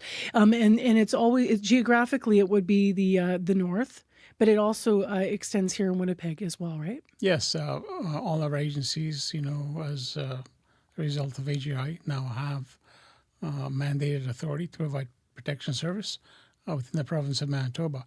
So each agency has a sub-office here in Winnipeg, and they all have their own children care families that they need to support here in Winnipeg as well. What worries you when kids in care come to Winnipeg? What worries you the most about them? Because often they're coming from, much smaller centers in some cases, and then they're in the city. What concerns you about them? What concerns you about what they find here or what supports they can find here compared to where they've come from, for example? Well, there are more supports here in Winnipeg. However, right, there's other things other than supports. They get into the wrong crowd, for example. They get into the wrong people, right? They take on additional behaviors, right, that they would not normally be accustomed to within Winnipeg, right? And that's always been a challenge, right, in terms of their adjustment and whatnot. But, the real question is, why are they here, right? Do we have the ability to provide support and service for them at home or in the community? The fact of the matter is we don't have the level of support that most Canadians enjoy, off reserve and whatnot. Years ago, I was interviewed by CBC. I can't remember who it was, but it was about 10 years ago maybe. And at that time, the question was, why are so many kids in care, right? And my basic answer to that was, we can, parachute everyone into our communities in terms of providing the support.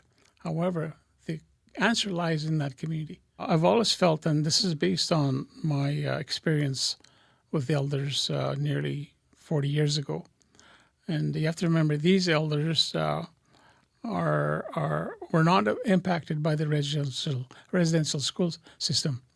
They grew up on the land, right, and that's what they know, connection to the land, because the connection to the land says a lot because of who we are as Indigenous people.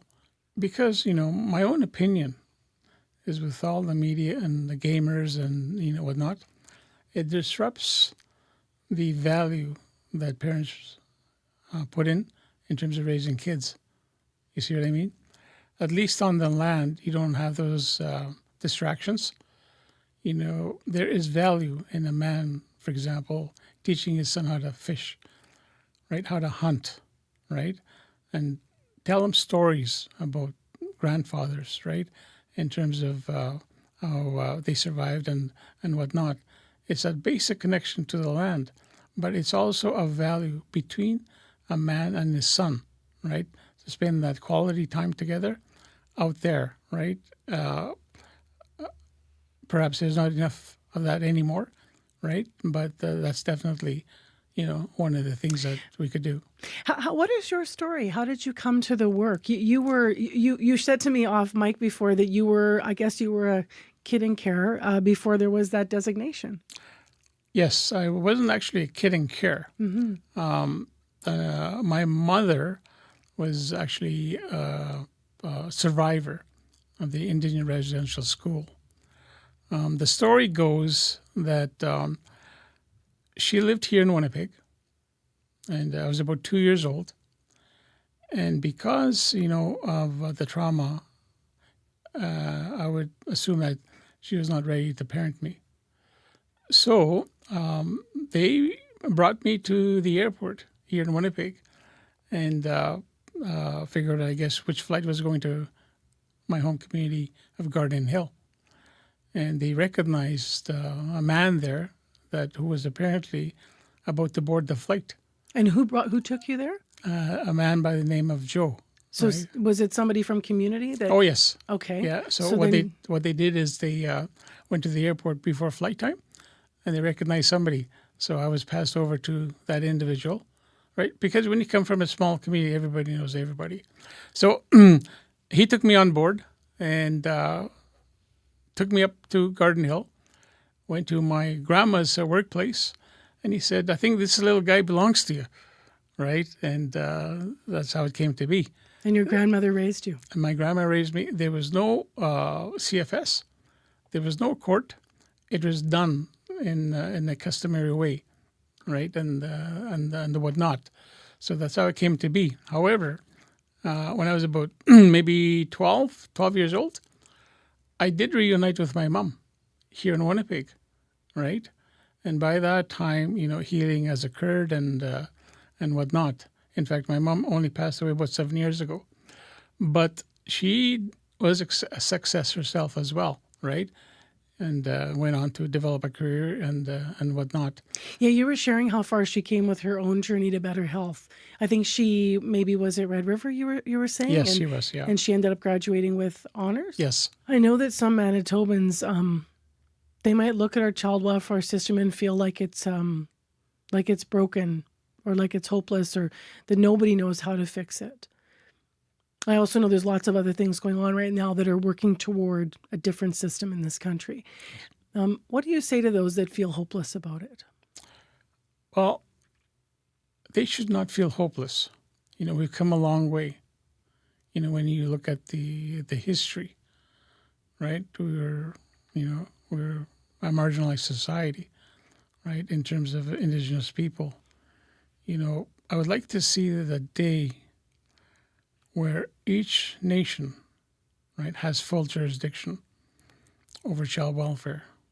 I'd like to see the day where the state has no business in child welfare.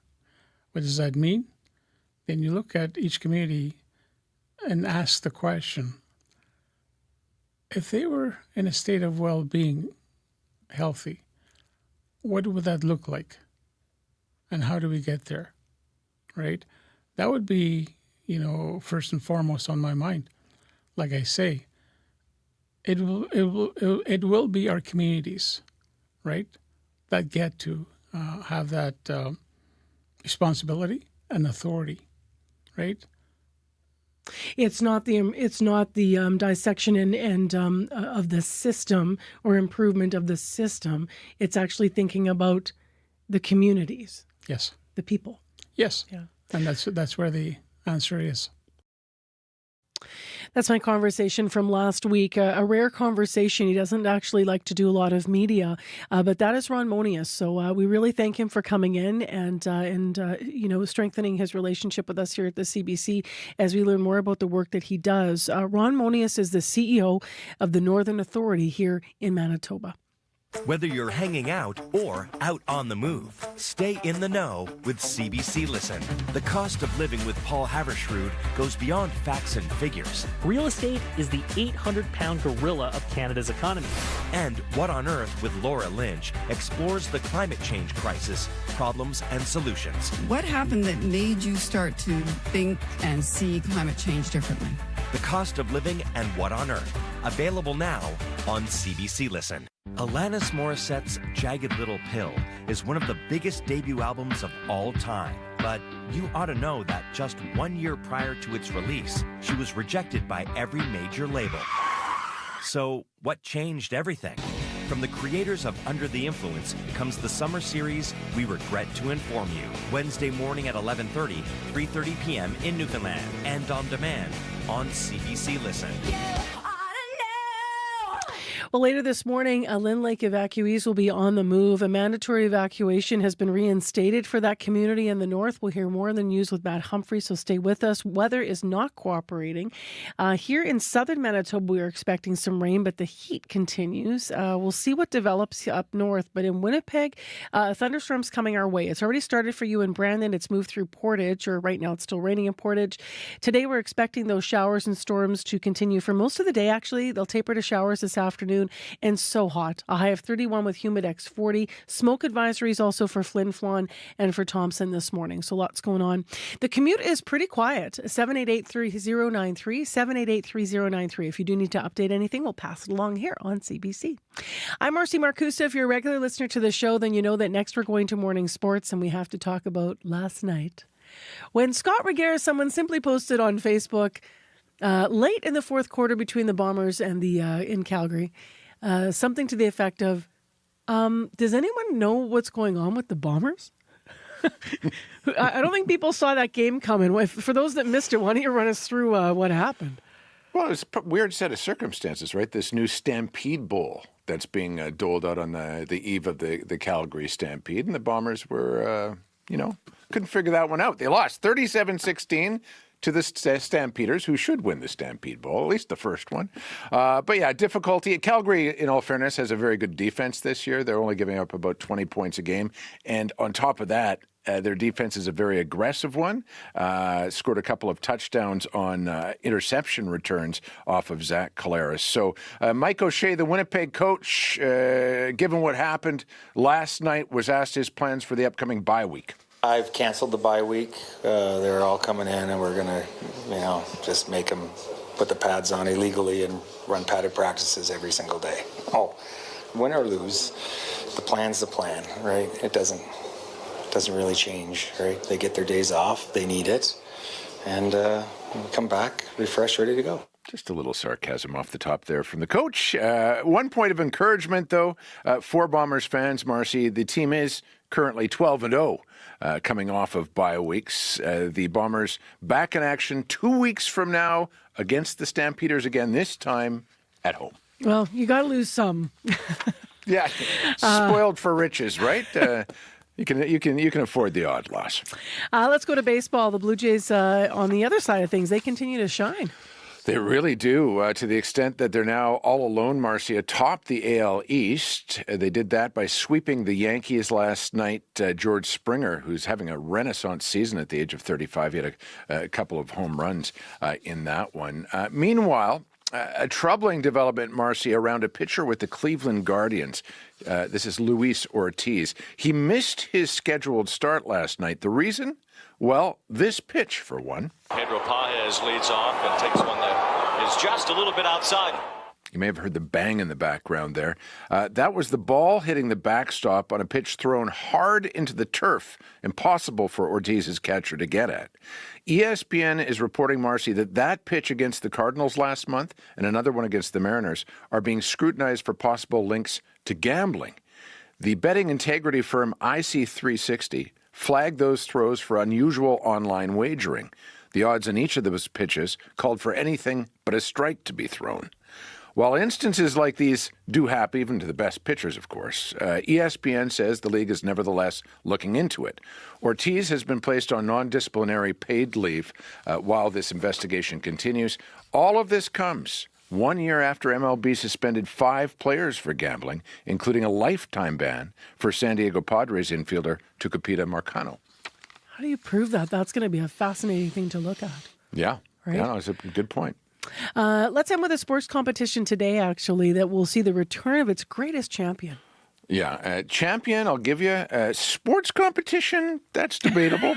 It's the 4th of July, so the annual Nathan's Hot Dog Eating Contest goes this afternoon.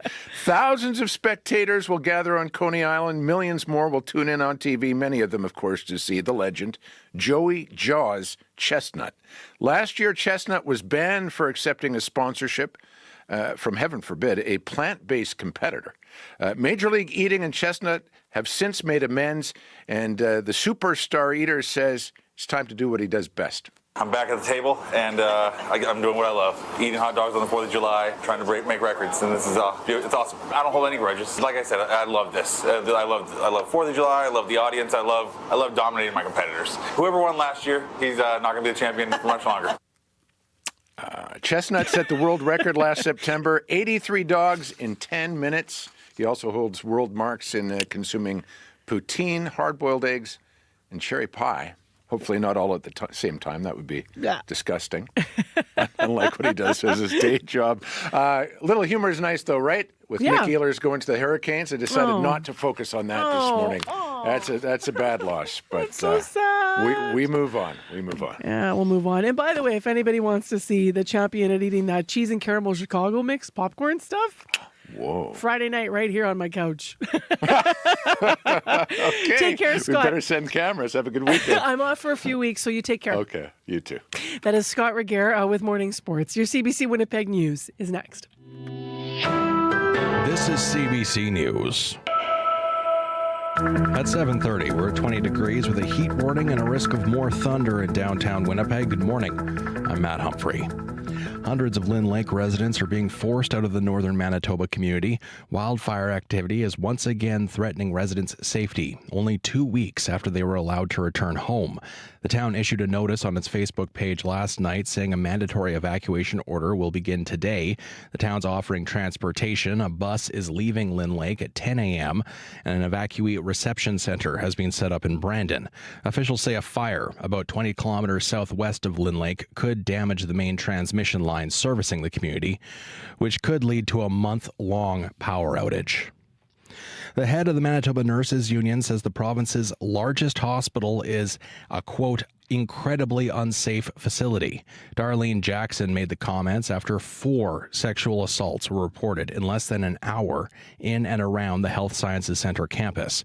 Police say 3 of the incidents Wednesday night involved staff members, and one took place in the tunnels between HSC buildings. Last year, an arbitrator ruled staff faced an unacceptable level of risk in exterior areas of the HSC campus, and Jackson says things haven't gotten any better since then. The employer was not doing enough to keep the staff safe, and now we're in a position where we have, individuals been assaulted in the tunnels underneath the building. So this employer needs to really step up. Shared Health says the incidents will be reviewed to identify ways to make the HSC campus safer. We are expecting a hot, sticky day ahead, and a Winnipeg nonprofit says it may have to cut service hours if it doesn't raise enough money to fix its air conditioning. The West End Resources Centre AC system was vandalized and has not been working since May. Community Partnerships Supervisor Chris Ash says the hot temperatures put clients and staff at risk. We have a couple senior social groups, and we've noticed the attendance of that really dropping down. And whenever we have our food giveaways that we do with Harvest, we have maybe 35 people in the centre, so it gets warm really quickly. They're trying to raise money for the repairs, but Ash says the centre may have to shift hours earlier to avoid the heat. A heat warning, again, as mentioned, is in effect for Winnipeg and other parts of South and Central Manitoba. Winnipeg's decision to award all of its homelessness outreach funding to Main Street Project is being called short-sighted. The group came under fire earlier this year for helping to set up an encampment in Point Douglas. Meanwhile, St. Boniface Street Links has had its funding pulled. Executive Director Marion Willis says they've spent years serving the eastern half of the city, connecting homeless people with supports and housing so encampments can be cleaned up. To pull our team out, basically hobble our team, I don't think anybody considered that the impacts would be far-reaching, they would be devastating, and I think that what it's really done, it's really eroded public trust. A city spokesperson says the contract was awarded to Main Street Project through a competitive process. A wrongfully convicted man in a Winnipeg murder says he's frustrated by how long the government is taking to compensate him. Brian Anderson was exonerated almost 2 years ago in the 1973 killing of Ting Fong Chan. He and 3 other young men from Pinnamutang First Nation were convicted in Chan's death after a police investigation and trial marred by racism. Anderson spent about a decade in prison and even longer on parole. They were quick to convict, but when it's time to find it the other way around, it's dragging their feet right now. They're not doing anything. Anderson's co-accused, Clarence Woodhouse, says he's not as worried about the wait, but getting that compensation would mean a lot to him. The case is scheduled to be back in court for mediation later this month. An investigation is underway into a group of Canadian soldiers who may have participated in a private Facebook group called the Blue Hackle Mafia. According to a statement from Lieutenant General Mike Wright, the group featured comments and images that were racist, misogynistic, homophobic, and anti-Semitic. The Army commander says he's disgusted by the posts and has ordered serving members to immediately cease their participation. He says a disciplinary investigation will determine if any offenses have been committed. And finally, in sports, in case you just missed Scott, the Calgary Stampeders dealt the Blue Bombers their first loss of the season last night. Vernon Adams Jr. threw for his first 2 touchdown passes as a Stampeder in a lopsided 37-16 home win. Calgary and Winnipeg are now tied at 3-1 in the West Division. And that's your CBC News from Winnipeg. All right, thanks very much, Matt. Back soon. Let's get into our regional forecast now. Matt used the word steamy, I think. Hot, obviously, in the news for the forecast because it just looks really insane today, frankly. Abby's here to walk us through the regions. Abby. Hot, humid, and comfortable down south, smoky conditions and cooler temperatures with scattered thunderstorms we're seeing in some parts of the northern region. Heat warning remains in effect for much of southern Manitoba from Winnipeg all the way to Gimli to the U.S. border. We will be feeling the heat today. Temperatures will feel close to 40 degrees with the humidity factored in. A cold front brings some relief on Saturday, but up north we're seeing that smoky conditions reducing air quality in Flin Flon towards Thompson, but that should clear by tonight. Winnipeg, we are at 20 degrees right now, expecting a mix of sun and clouds with a chance of thunderstorms in the forecast. It looks dark outside. That should roll in anytime, warming up to 31 degrees. With the humidity, it's going to feel close to 40. Similar conditions we're seeing in the Pembina Valley region, Morden, Winkler, Altoona, Morris, 22 degrees at this time, warming up to 30 degrees. Brandon is at 21. We have light rain and scattered thunderstorms in that part of the province, and that is moving out, but it's coming our way. You see highs around 29 degrees. For the Parkland region, Dauphin is sitting at 22 degrees, enjoying some sunshine at this time. The day stays mostly sunny, but you will notice local smoke in the region where the winds coming from the northwest, high around 28. For the Interlake region, Gimli, we are seeing you at 23 degrees at this point. A heat warning in effect for that part of the province, expecting a mix of sun and clouds and a chance of showers and thunderstorms. The winds will stay mild. We'll see highs around 31, but the humidity is going to make it feel close to the 40s also. The powerful influence surrounding areas, 18 degrees and partly cloudy at this time. Smoke in the air. The air quality is not too good for folks in that area, so you want to take care. The sky will stay hazy with just some winds coming from the west. Highs around 25. Thompson, you are at 19, mostly cloudy. We saw some thunderstorms roll by earlier, but now we have light rain there. Smoke still hanging back with poor quality in the air.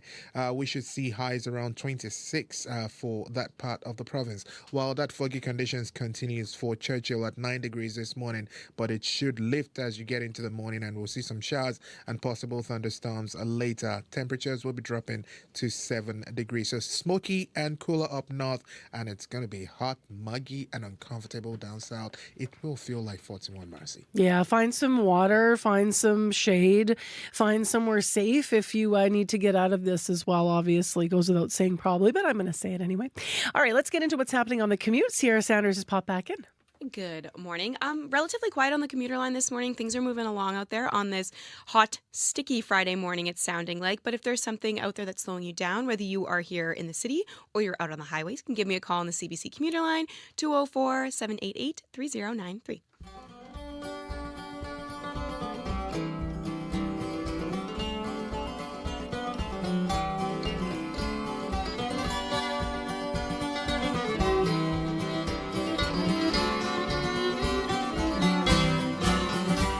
Well, how about a little Mary Ellen Carter by Stan Rogers? Are you imagining yourself sitting in the grass with a summer breeze on your face? Well, my next guest might be Tabitha Langle. Here's this song, and she's transported back in time, back to 1974.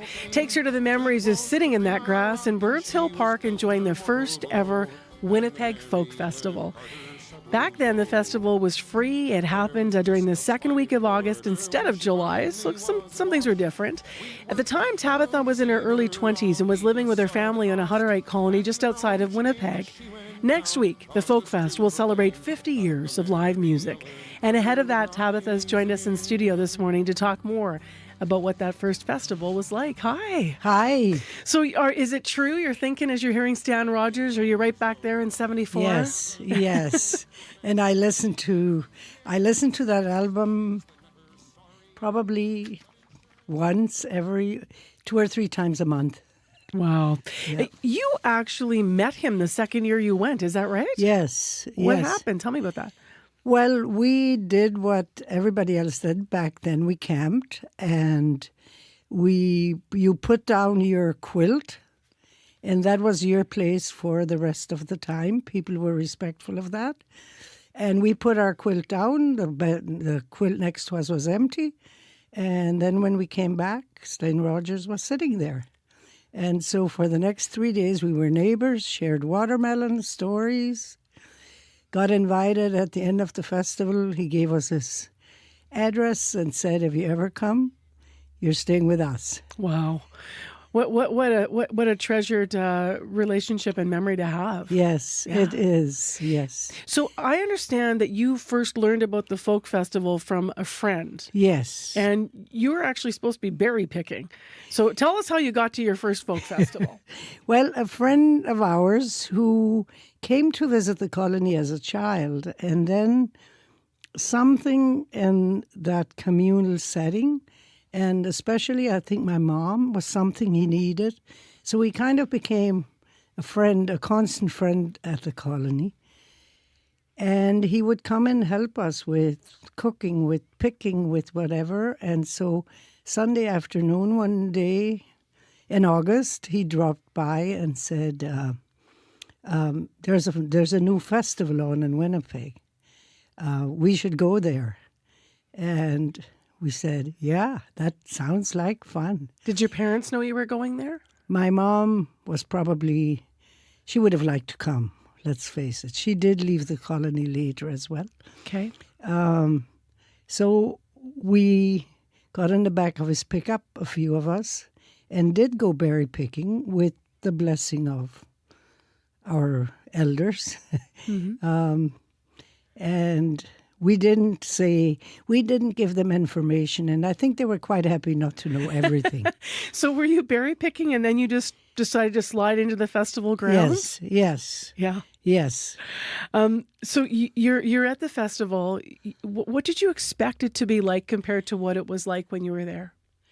I think I expected it to, I think some good music, because at that point, we had more access to radio, and so folk had invaded even country stations. I think our music was largely, back then, the 15th century religious music. Mm-hmm. We knew a lot of those songs by heart. Learning songs by heart was second nature, memory.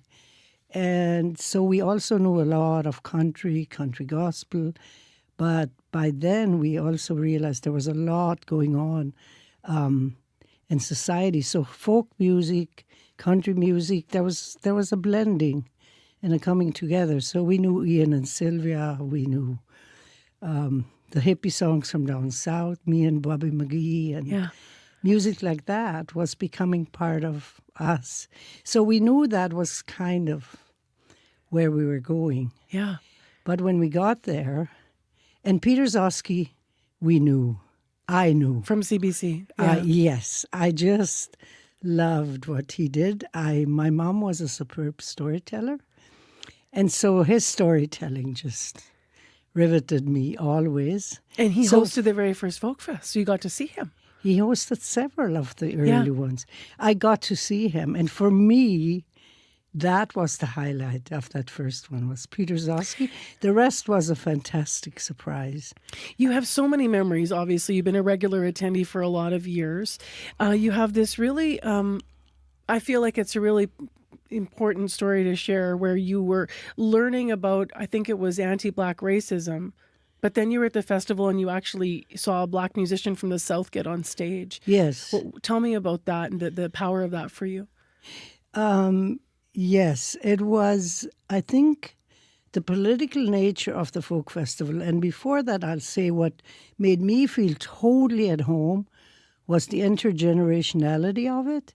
Children and parents dancing, the joy of the music, the intergenerationality, I think, that's a Hutterite society at its best, is always that.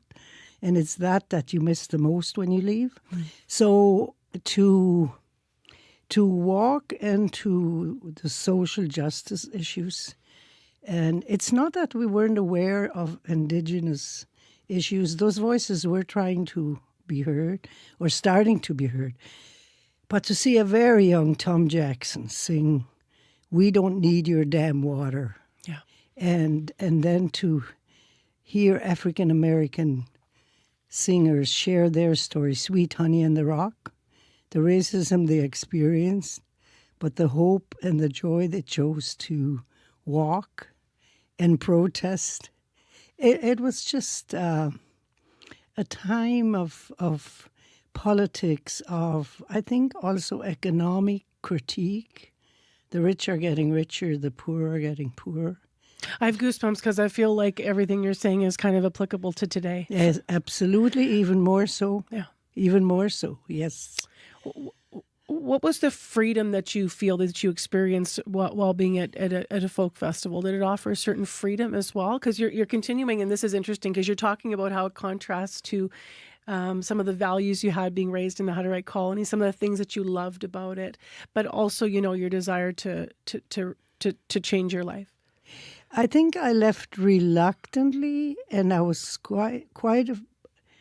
I wasn't that young. I was 24 at the time of that festival.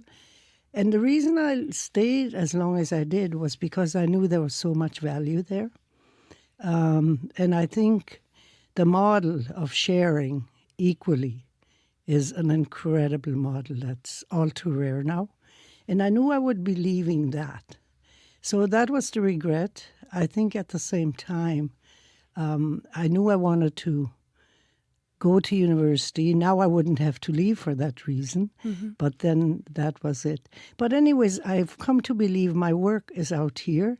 So what drew me, I think, at the folk festival was the freedom to explore and hear things and go, wow, I've never thought of it that way. In a way, it becomes like a big community meeting, doesn't it? Yes. We yes. talk about the music, but there's a reason people go back year after Yes. year, the relevance of the lyrics. Yes, and even just to sit with people like Stan Rogers and hear about where he's been, like his defense of the fishermen and the way of life and very relevant. Folkfest, as it celebrates 50 years of live music in the park, is obviously next week. What does that mean to you? 50 years when you think about it now. I think enduring grace is a good line. It is a grace. It's a gift. I think it would be crazy to think the folk festival hasn't made some mistakes, but I think it is still a very true leadership. I'm with Tallgrass, so we got invited to the unveiling of the 50th because we donated folk festival cookies, and I want to talk about that. Oh yeah, the moment. cookies. Yes, but we all had those cookies. I've had a lot of those cookies. They're so good. Well, they were born out of Wolseley. When I settled in Wolseley, and there you can't escape the folkiness, and it's wonderful. We sit on our front porches because our backyards are too tiny. And then we get to know our neighbors, which is wonderful. But after the folk festival became bigger and we had opened the bakery, my cousin Ruth walked in one day and said, "You really should do a tribute to the folk festival." And I said, "Let's do it." And of course, Wolseley area is lovingly referred to as the granola belt. Yes. So we did it on the spot.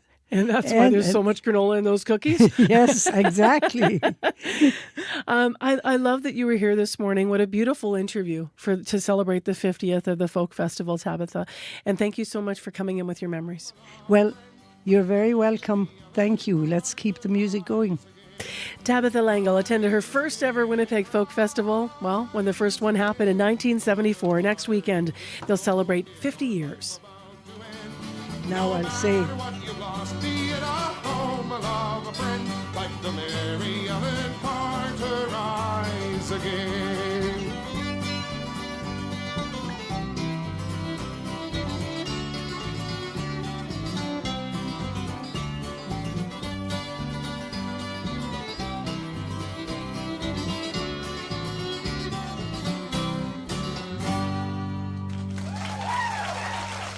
CBC's daily news podcast, Front Burner, takes you deep inside the stories shaping Canada and the world.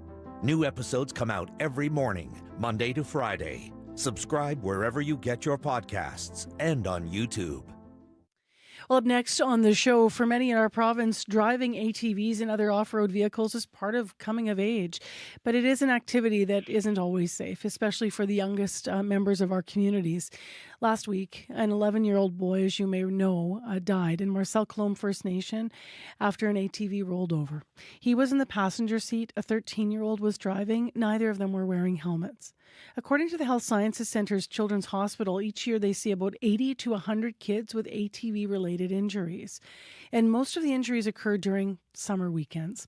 Sergeant Paul Maneg is here with the RCMP this morning ahead of another summer weekend to talk a bit about this. Good morning. Good morning, Marcy. So first of all, what's your reaction? I mean, when you hear about accidents like what happened last week? Well, definitely, it's tragic when you hear of the age involved, and just speaking on the statistics that you just provided regarding how many hospital visits are, it's staggering the number of injuries that occur in this province, never mind fatalities. How common are ATV-related deaths in Manitoba, and in your view, how preventable are they? As far as the number of deaths, we probably average, I would say, anywhere from 3 to 7 per the year. And this will involve, obviously, in the summer months with ATVs as well in the winter with snowmobiles, predominantly with adults, mind you. But like I say, the odd time we do get these tragic reminders that children are often on them as well. And, results kind of speak for themselves with the odd collision that we get. And unfortunately, some of them are very serious to fatal. How can we help prevent this? We've had conversations like this over the years, and I'm just curious in 2025, what your thoughts are on that? Well, I guess the prevention comes from really comes from the owners, the parents that are, when you're speaking with children, it comes down to the parents basically providing that education to the children and knowing the rules themselves as to how young should they be when they start operating, what size of equipment, what safety equipment should they be wearing, when do they need to be supervised, when do they need to go, when are they able to go on their own? Those are a lot of the questions that they need to ask themselves and then kind of follow those steps. And like they say, we know it's a fact of life in Manitoba, especially in the country, on farms, up north. These are the primary modes of transportation for a lot of people. So it's just they have to be mindful of the dangers and take all the precautions necessary. Is there an age or a weight of a person that's that's recommended that might improve safety when they are on an ATV when you're thinking about kids? There's a couple rules that kind of fall into play. So, for example, like on private property, there are no rules.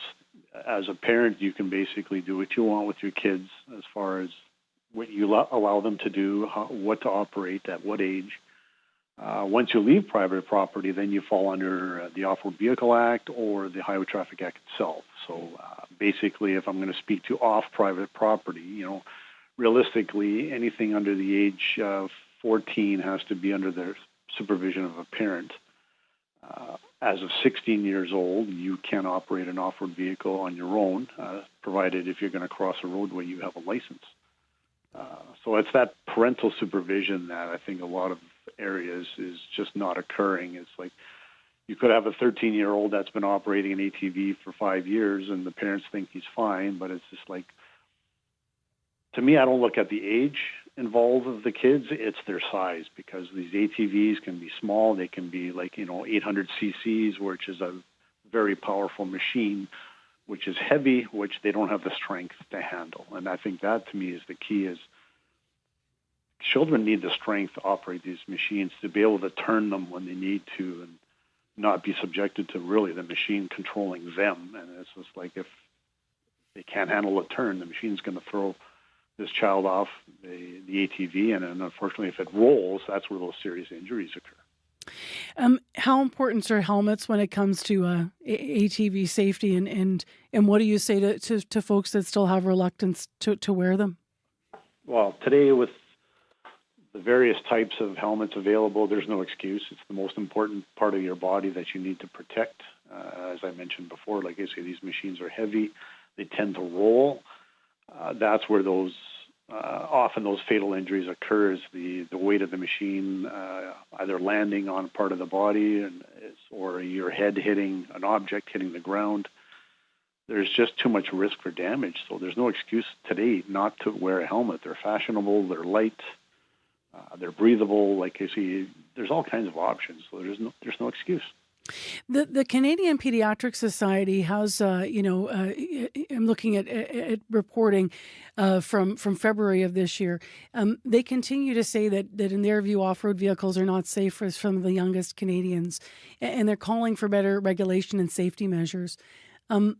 What might that look like in Manitoba? And as you said, I know that there's a rural way of life aspect that plays into this. And every time we do these stories, there's often people that will write and say, this is important to our way of life, and we're on private property.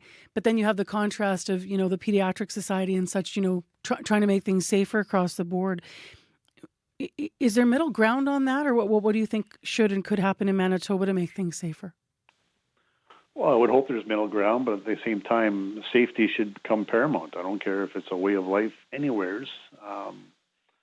Losing a life is not worth when you're needing to operate an ATV from one property to the next. Like, it's just not worth the risk. So if you want to make it that way of life on your property on the farm up north, these are the rules. Learn them. This is the safety equipment that's available. Get them, and then, like say, drive to the conditions. Like you say, we've always been preaching, don't drink and drive motor vehicles, and that applies to ATVs, snowmobiles. Drinking and driving is a problem on these machines as well. So it's just the rules. There's enough rules out there. It's just need people to basically say, yes, this applies to me. This is the danger, and I'm going to abide by the rules and teach my kids accordingly. Sergeant Manag, thank you for being with us this morning, heading into another weekend and reminding us about the importance of safety. Thank you. Absolutely. Thank you very much, Marcy. Bye-bye. Sergeant Paul Manag is the Media Relations Officer with Manitoba RCMP. Now, by the way, those specific calls to action that I mentioned there with the Canadian Pediatric Society is for federal, provincial, and territorial governments to regulate the use of off-road vehicles the same way that they do cars. So those regulations should require, they say, kids to be at least 16 years old to drive the vehicles and 12 years old to be a passenger. The Society says that children and adolescents make up about a third of off-road vehicle deaths. Right now, it is 2 minutes to 8, and Matt Humphrey's back with headlines. Good morning. The sweltering heat we're experiencing is impacting operations at a Winnipeg nonprofit. The West End Resource Centre says it may have to cut service hours to protect staff and clients. Its air conditioning was vandalized and hasn't been working all summer. The group's raising money to get AC repairs, but it may have to shift hours. I'll have more local news after World Report. All right. Thanks, Matt. Everyone's going to need air today or shelter, especially in southern Manitoba. We are going to go to a high of 31 with humidex 40 in Winnipeg. Right now, mostly cloudy 21. We're waiting for the thunderstorm that's in Brandon and been through Portage to arrive here, and it's coming. We also have air quality advisories for Flin Flon and Thompson, and of course in Lynn Lake, you're waiting for to be evacuated again from community. That should start around around 10 o'clock. It's mandatory, that news breaking overnight. Coming up after 8 o'clock on our show here, we're going to be talking about the Winnipeg Police Board, with the Winnipeg Police Board, about the city's traffic enforcement system and photo radar. There's some changes that are going to be coming to our roadways very soon, so stay tuned for that. On cue. The actor George Takei is best known for playing the role of Sulu in the original Star Trek. Accelerating to warp 1. But in his new book, he tells a different side of his story, how he lived in the closet as a gay man for most of his life, and the impact that has on your work and on your life. Life is unpredictable. Q with Tom Power. This morning at 10:30 in Newfoundland, and on the CBC Listen app, or wherever you get your podcasts. The CBC News is next. Coming up in half an hour, it's The Current. I'm Duncan McHugh. On this 4th of July, we speak with dual citizens in Canada and the U.S. about how the tense relationship between the two countries is impacting the way they view their own identities. That's coming up on The Current. This is World Report. Good morning, I'm John Northcott. The Canadian Army is investigating members who may have participated in a private Facebook group called the Blue Hackle Mafia. According to a statement from Lieutenant General Mike Wright, the group featured comments and images that were racist, misogynistic, homophobic, and anti-Semitic. The Army commander says he was disgusted by some of the posts in the group, and he ordered serving members to immediately cease their participation. A disciplinary investigation will determine if a serious offense has been committed. World Report has reached out to the Department of National Defence and the Minister for more details. We'll bring you their responses as soon as we get them. Donald Trump is celebrating the success of his signature legislation getting congressional approval. The U.S. president will sign his so-called Big Beautiful Bill into law later today. U.S. Independence Day. Steve Futterman is in Los Angeles. Steve, tell us more about what Trump is calling a 4th of July birthday present. Good morning, John. Donald Trump planning a celebration on the White House lawn today. He will sign what he calls the Big Beautiful Bill. Trump, of course, still reveling over that passage, and Democrats are still calling it just the opposite, the bill, Big Ugly Bill. Now, this is a bit more of what Trump said last night as he spoke in Iowa. This bill includes the largest tax cut in American history, the largest spending cut in American history. Now, those who oppose the bill actually agree with Trump on that comment. What they disagree on is who will get the benefits. Democrats say the rich, billionaires, etc., they will benefit the most from the tax cuts, while the spending cuts will impact lower income Americans, especially those who rely on the government to assist in funding medical care and food programs. And already, John, a rural hospital in sparsely populated area of Nebraska says it's going to close. It says the Big Beautiful Bill will make it difficult, if not impossible, for it to stay open. And Steve, Donald Trump already has plans for next year's 4th of July celebrations. What can you tell us about that? Well, I have to tell you, John, if I had to think of what events might be part of America's 250th anniversary next year in Washington, I could think of a fireworks display to end all fireworks displays. I could imagine lavish parades, maybe an amazing concert at the Kennedy Center. I would not have thought of Ultimate Fighting Championship events at the White House. But Donald Trump said last night, that's one thing he is planning. We're going to have a UFC fight. We're going to have a UFC fight. Think of this on the grounds of the White House. And we're going to do that as part of 250 also. Now, a lot of what Donald Trump says, John, turns out to be bluster. We know that. And of course, we're still a year away, but I guess it's possible a year from now on the White House lawn, we might see a mixed martial arts event in Washington. Steve Futterman in Los Angeles. Thank you, Steve. Thank you, John.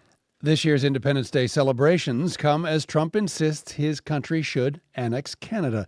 The CBC's Thomas Degla traveled to one border city and found Americans pushing back on their president's rhetoric and hoping Canadian tourists will soon return. Usually there's oodles and boodles of folks coming. Ask around Buffalo, New York, and many locals say they understand why Canadians right now aren't so keen to come for a visit. It's really insulting that our president even suggests that you would be a state. The city on the shores of Lake Erie was once a prime shopping destination for Ontarians. Now, the latest U.S. data shows a 24% drop year over year in travelers crossing into this part of western New York. It is, definitely an important economic factor for our community. Local officials are reviving a campaign called Buffalo Loves Canada in hopes of luring visitors back across the border. Patrick Kaler speaks for the Regional Tourism Office. And we, really see our Canadian friends as our neighbors, as our friends, as our family. Some businesses are even offering special discounts. Ryan Hayhurst runs a tour boat company in Buffalo Harbor. He's giving 30% off to anyone with a Canadian ID. I don't know what Canadians think of us, but we're not all that bad. Local officials are even paying for a highway billboard ad in Toronto, reminding everyone of a long-time friendship that has seen better days. Thomas Dagg, CBC News, Buffalo, New York. Russia is escalating its long-range attacks on Ukrainian cities. Overnight, Kyiv was hit by its largest aerial attack of the war. More than 500 drones and nearly a dozen missiles were launched at the capital. The Kremlin says it wants to schedule another round of peace talks, but Donald Trump says he doesn't believe Russia's president is interested in a ceasefire. Crystal Gamansing reports. A horrible and sleepless night is how Ukraine's Foreign Minister Andrei Skryba described it. From dusk till dawn, the buzzing of drones and the popping of gunfire from air defense units trying to eliminate threats in the sky before they reach their targets. Widespread damage is reported across Kyiv, including a section of the Polish embassy. Mayor Vitaly Klitschko says more than 20 people suffered injuries. The attack started after Russian President Vladimir Putin spoke on the phone to U.S. President Donald Trump. And I'm very disappointed. I'm just saying I don't think he's looking to stop.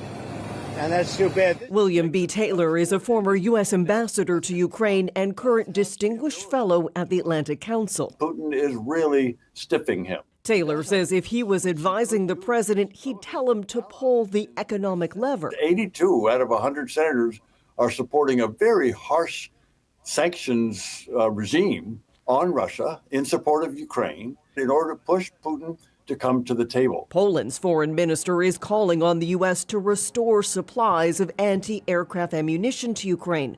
Earlier this week, the Pentagon said low military stockpiles resulted in some weapon shipments being paused. Crystal Gamansing, CBC News, London.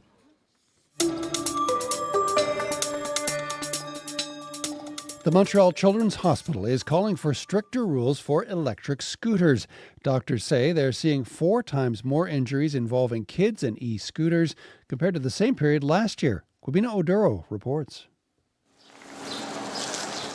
Michaela Germani is cruising down St. Denis Street on the e-scooter she bought recently. She says she never rides without a helmet, but says she rarely sees kids wearing them. If you just wear a helmet, it'll save you. It's just really sad that the injuries are even happening in the first place. The Montreal Children's Hospital says about half of the e-scooter injuries they see are because children aren't wearing helmets. Dr. Debbie Friedman is the director of the trauma center. Many of the parents will say to us that they actually left the house with the helmet, and then the kid will tell you that they put the helmet on the handlebar and weren't actually wearing it because it's not so cool. Friedman says they have seen close to 30 e-scooter injuries already, compared to 7 from the same time period last year. And 50% of those riders are under the legal age of 14. I'm also very concerned about the road conditions that we have currently with all the construction and detours and everything that's going on. These are not conducive to safety. The hospital is calling on the province to bump up the age requirement for e-scooters to 16, as it is in other provinces, and for the rules already in place to be more strictly enforced. Quibina Oduro, CBC News, Montreal. And finally, Prime Minister Mark Carney will be in Cowtown today to kick off the Calgary Stampede. The annual rodeo and agricultural exhibition calls itself the greatest outdoor show on earth. And as Aaron Collins reports, each year it gives Calgary's economy a big boost. We like the Stampede. We've been to many parades. It's Parade Day in Calgary, the official start of the city's annual celebration of cowboy culture. Just the atmosphere, right? And the pancakes. Stampede. And the sausage. And Yeah. the syrup. Yeah. And the coffee. And free coffee, yeah. Nearly 1.5 million people attended the event last year, a record. Joel Cowley is the Stampede's CEO. lines are incredible, and the spirit is incredible. And this is a celebration that really celebrates Calgary. A festival that now transcends its rodeo roots with concerts and round-the-clock parties. The extreme rides and the midway food. I love the vibe. Calgary Stampede is the best. And it draws visitors from far and wide. I'm super excited. We don't have anything as big as this in Utah, so it's a new experience. Calgary's Mayor Jyoti Gondek says her city cashes in on all those guests. $280 million plus stay in the city over the 10 days of Stampede. That is an economic generation machine. The Calgary Stampede wraps up on Sunday, July 13th. Aaron Collins, CBC News, Calgary. And that is the latest national and international news from World Report. If you're enjoying the World Report podcast, please follow us and tell a friend. It helps to spread the word. I'm John Northcott. This is CBC News.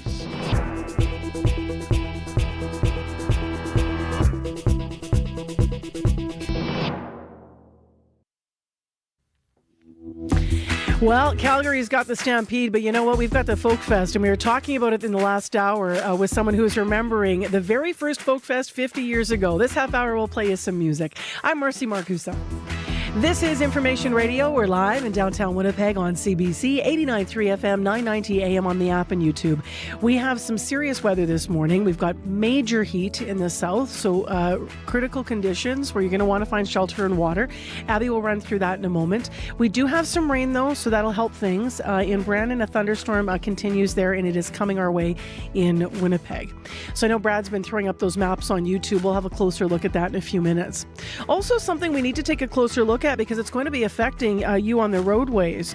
We're going to talk with the Winnipeg Police Board about the city's traffic enforcement system and some of the changes that you can soon expect to see. Photo radar is about to be changing in a big way, so we'll find out more about that. Stay tuned. Right now, though, to morning headlines. Matt Humphreys in from our news department. Good morning. The Manitoba Nurses Union says safety at Winnipeg's largest healthcare facility isn't getting any better after reports of several random sexual assaults in and around the Health Sciences Centre. Wednesday night, we'll hear from the MNU president at the bottom of the hour. And we have breaking news overnight. Hundreds of Lynn Lake residents are being forced out of the northern Manitoba community. Wildfire activity is once again threatening resident safety only 2 weeks after they were allowed to return home. The town issued a notice on its Facebook page last night saying a mandatory evacuation order begins today. We do know transportation has been arranged. A bus is leaving Lynn Lake at 10. So in about 2 hours, officials say a fire southwest of Lynn Lake could damage the main transmission line servicing the community.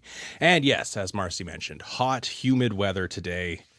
Lots of stories about that as well. I had to take off my suit jacket. I was going to ask, how do you do in the heat? Are you a heat guy? I can't remember. Oh, no, I'm not a heat guy. No. I'll take -20 over this any day of the week. I'm kind of built the same, but I'm enjoying it as long as, outside of the wildfires, I respect that. But totally.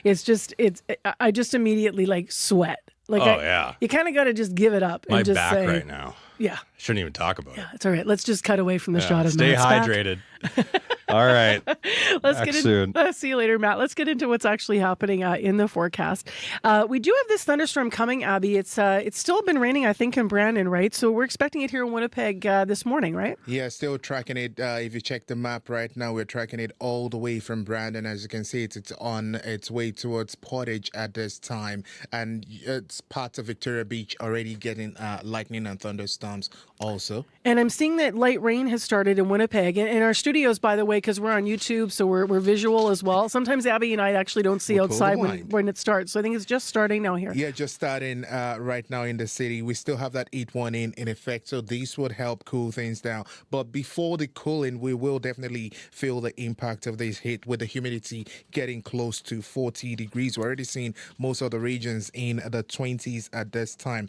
Winnipeg 20, 21 in some areas. Once this rainy conditions sweeps away, we'll see a mix of sun and clouds. There's still more showers hanging back with some thunderstorms to come with that. Similar conditions we're seeing in Morden, Winkler, Alton at 22 degrees at this point. A chance of showers also going that way. Highs near 30 degrees rather. And with the humidity factored in, it's going to be feeling hotter than that. Up north, The powerful influence Thompson Churchill, we're seeing smoky conditions at this time. However, it's a cooler day. Morning temperatures, we're seeing 9 to 19 degrees with highs warming up close to 26 up north. But Churchill is going to stay cool at 7 degrees with that foggy conditions and showers expected later. But right now, Winnipeg, we have light showers outside, 2021 in some parts of the city. All right, thanks, Abby. Thank you. And yeah, this system moved pretty quickly. It's actually stopped raining according to radar in Brandon now, it looks like.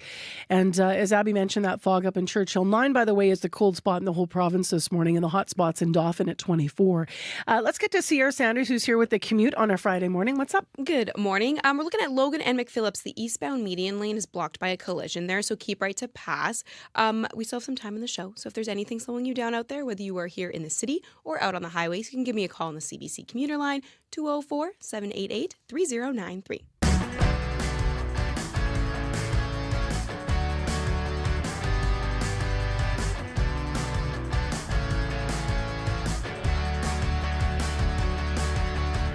Well, Winnipeg's photo radar program, as I mentioned, has, long been a hot topic in our city. Some see it as a cash grab. Others see it as a necessary tool to keep the roads safe. No matter your take on this, though, the problem is going to be here a little bit longer. If City Council approves at least this contract extension with the organization behind the cameras that they're talking about, the photo enforcement program could run until August of 2030. And there's some big changes coming along the way as well here. For years, Winnipeg police have pushed for the program to be updated and expanded into more parts of our city. Winnipeg Police Board Chair Marcus Chambers is with us this morning. He's one of the people who's been pushing for the cameras to be in more parts of the city. And right when we just hooked up here, Councillor Chambers, I just noticed that your video stream seems to be flashing. So right now we're okay, but mid-interview, if that continues and we have a problem, we might just get you to take off the visual and we'll just do it by voice. Sound good? Sounds good. Okay, thanks for being with us. So what are these big changes? Tell us about that. So the company that provides the photo enforcement equipment has changed names, but we're asking for a 5-year extension of the contract so that the equipment itself can be updated. The equipment hasn't been updated since it was installed back in 2001. If you look at your cell phone and go back to 2001, it's very limited in terms of its functionality. So we're asking for new equipment and then expand the program in areas where it currently doesn't exist. So new equipment for what? What would the new equipment do that the old system can't? Well, whether it's the 5G equipment that can, send pictures into a central system, the quality of the videos that is captured. Of course, we're now using 1080p, video in equipment, especially for cell phones, or even as high as 4K video. So these are the improvements to the equipment that we're looking for. How old is the stuff that we currently use, the equipment? Installed in 2001, so well over 20 years old. Sorry, I know you're reiterating some of the points you've made. How many cameras do we have in total? And are you looking then, how much would you increase this by?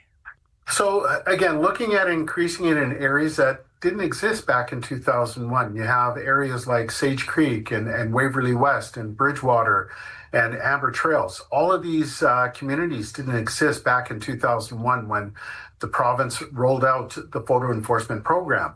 So, making sure that these new neighborhoods have this technology in there as well, in their regional roads, and then looking at other areas potentially, getting data from MPI to look at high collision areas and looking at getting cameras installed there to change some of the behavior of motorists. So again, this is something that, again, we can utilize. It is a force multiplier in the sense that, once you have the cameras there, you don't need police there to monitor driving behavior. The cameras will observe. And so it frees up police to do other traffic enforcement duties. I'm not sure, Councillor Chambers, if you have the numbers. Are we looking at 50% more cameras installed? If we had, this is a wrong number, but if we had 20, we're looking at 5 more or 10 more? Or do we have numbers for how much this would expand, not just by geographic area, but actually how many more cameras? Well, and that's something that we'll have to look at in the traffic division to assess, what the need is for the city of Winnipeg as we're growing. Our city is growing not only by population, but we're growing by footprints as well. So it's incumbent upon us to make sure that all areas of our city are safe from a traffic perspective. I know you just said that you would be looking also at some of the additional cameras and expansion and the new equipment going into where some of the highest risk places are for collisions or for speeding, for issues. So you look at data and place them there.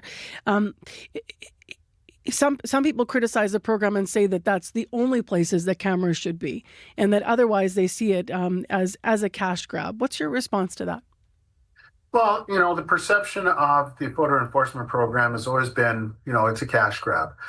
My simple message is if you're not speeding, you're not going to get fined. It's not a cash grab. It is for safety. If it can change behavior in motorists to slow down and be aware of their circumstances, whether it's around school zones, whether it's around construction zones, or whether it's at high collision intersections, it's got to change behavior. And if it does, it then becomes effective. Beyond, assessing if something's a high collision intersection and placing a camera there, which makes sense for safety, how do you decide where they're going to go? Like when you mentioned some of the new neighborhoods, do you just hope that one will go in that neighborhood to anywhere? Like how do you decide where they'll go? Well, the deployment of new equipment will be consistent with the policy that's in place. So if it's a regional road, or a collector road, there's a potential for it to go there. But again, assessing data where instances of high collision rates occur, we want to make sure that we can change behavior of motorists. Potentially it's in the road design as well, where, we can, eventually narrow roads or put in speed tables or speed bumps, other traffic calming measures to ensure that we can reduce the amount of road fatalities or road injuries. You mentioned that this could also free up police that would otherwise have to be present in some of these neighborhoods. How present have they been, for example, in some of those new neighborhoods? How often are they actually there to be dealing with traffic issues, for example? Well, I would like to see more in terms of traditional enforcement as well. I continually receive emails or social media tags of, auto racing in the area, in South St. Vital or, in St. Norbert proper. Plenty of instances where people are contacting me and saying, there's too much speeding going on. I'm in fear for my children who are out playing on the streets. So again, where police can step up efforts and provide traditional supports in terms of traffic enforcement, I would like to see that to get speed down in residential neighborhoods. What should Winnipeg drivers be watching for in the coming months? Like, you guys still have to put this through if it goes through, but what's the timeline on it? Should it go through? Well, once we approve it, it's going to EPC for July 8th and then on to council for July 17th. And once we approve the extension of the contract, the Winnipeg Police Service will be negotiating with the province of Manitoba and looking at all of the data that they've collected to see where the program can be expanded. How much money does it bring in for this city? For those that are still skeptical, I totally appreciate your message about safety, and this is about slowing people down, as you said, in your view. But how much money does it bring in for the city? Well, the photo enforcement program is about $12.8 million in the budget. And then, we still, the service still pays the contract provider in terms of their cost, but the net revenue is about $7.8 million. Okay. Thank you very much for being with us this morning. Anything to add that people should know about this? Well, again, we want to make sure that the streets are safe for pedestrians, for cyclists, for seniors, for kids. And police can't be everywhere at all at the same time. So, we're looking at technology to assist in reducing road fatalities or road injuries. So again, over the course of the next couple of months, you're going to see equipment out on our street, that newer equipment that allows, for us to be on a path for safer streets. Thanks for being with us this morning via Zoom. Appreciate it. Thank you. You take care. You too. That is Marcus Chambers, the chair of the Winnipeg Police Board and city councillor for St. Norbert, St. River. breaking news happens anywhere, anytime. Police have warned the protesters repeatedly, get back. CBC News brings the story to you as it happens. Hundreds of wildfires are burning. Be the first to know what's going on and what that means for you and for Canadians. This situation has changed very quickly. Helping make sense of the world when it matters most. Stay in the know. CBC News. 8:24 a.m. is the time right now. Well, right out the gate this morning, we had a really lovely interview right after 6 o'clock to start the show. It was with a local master gardener, and she's going to be opening her garden along with 13 others this weekend tomorrow. You can get tickets if you go to Fort White Alive, 9 a.m. for walk-up tickets, because online they're already sold out. This is the Gardens of Distinction tour that acts as a fundraiser in town for the annual Nature Manitoba's fundraiser. But just beautiful looking at how her garden grows. Today on Radio Noon on the Call, and they're going to be talking about what you should and want to know about gardening in your own backyard. So your gardening questions can go today to Sylvia Grantham, who's from the Selkirk Horticultural Society, and she's going to be with guest host Chloe Friesen between 12:30 and 1 for all those gardening questions. So that's coming up.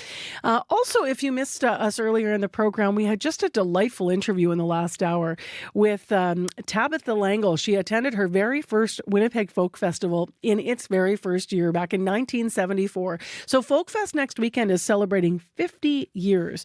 What I loved, though, and why I'm really glad, we're about to play some music from Folk Fest, but I'm mentioning Tabitha because she was so nuanced, that for her the festival wasn't just about the music. It was also about current events. It was about activism. It was about learning.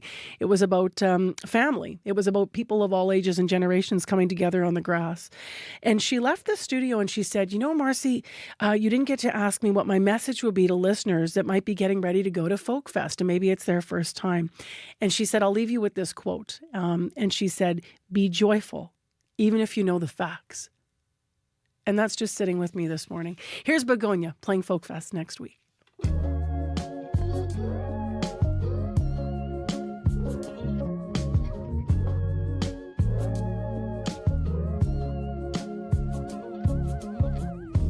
Thought I could never get higher, but I haven't looked to the sky in a long time. I threw my phone in the fire so I could see the world through both of my own eyes. And I'm overtired from trying to tuck in and sing to my sad thoughts. I may seem depressed, but I'm actually not. 'Cause you ain't on my mind no more. I can tell you that for sure. Shut it down and close that door, and I'm not lying. Remember when you went away? Thought I'd never be the same. And now I'm smiling every day, and I'm not dying. Crossing your name out from every journal I've ever had in my possession. Was never quite myself when we were together, and every day since I've learned lessons. You so self-assured, I can't fault anyone taking a chance letting you in. Took a minute to get here, now I'm finally forgiving. 'Cause you ain't on my mind no more. I can tell you that for sure. Shut it down and close that door, and I'm not lying. Remember when you went away? Thought I'd never be the same. And now I'm smiling every day, and I'm not dying. Oh, I'm not dying.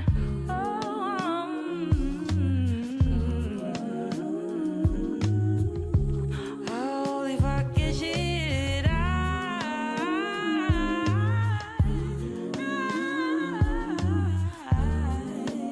I'm not dying. 'Cause you ain't on my mind no more. I can tell you that for sure. Shut it down and close that door, and I'm not lying. Remember when you went away? Thought I'd never be the same. Now I'm smiling every day, and I'm not dying.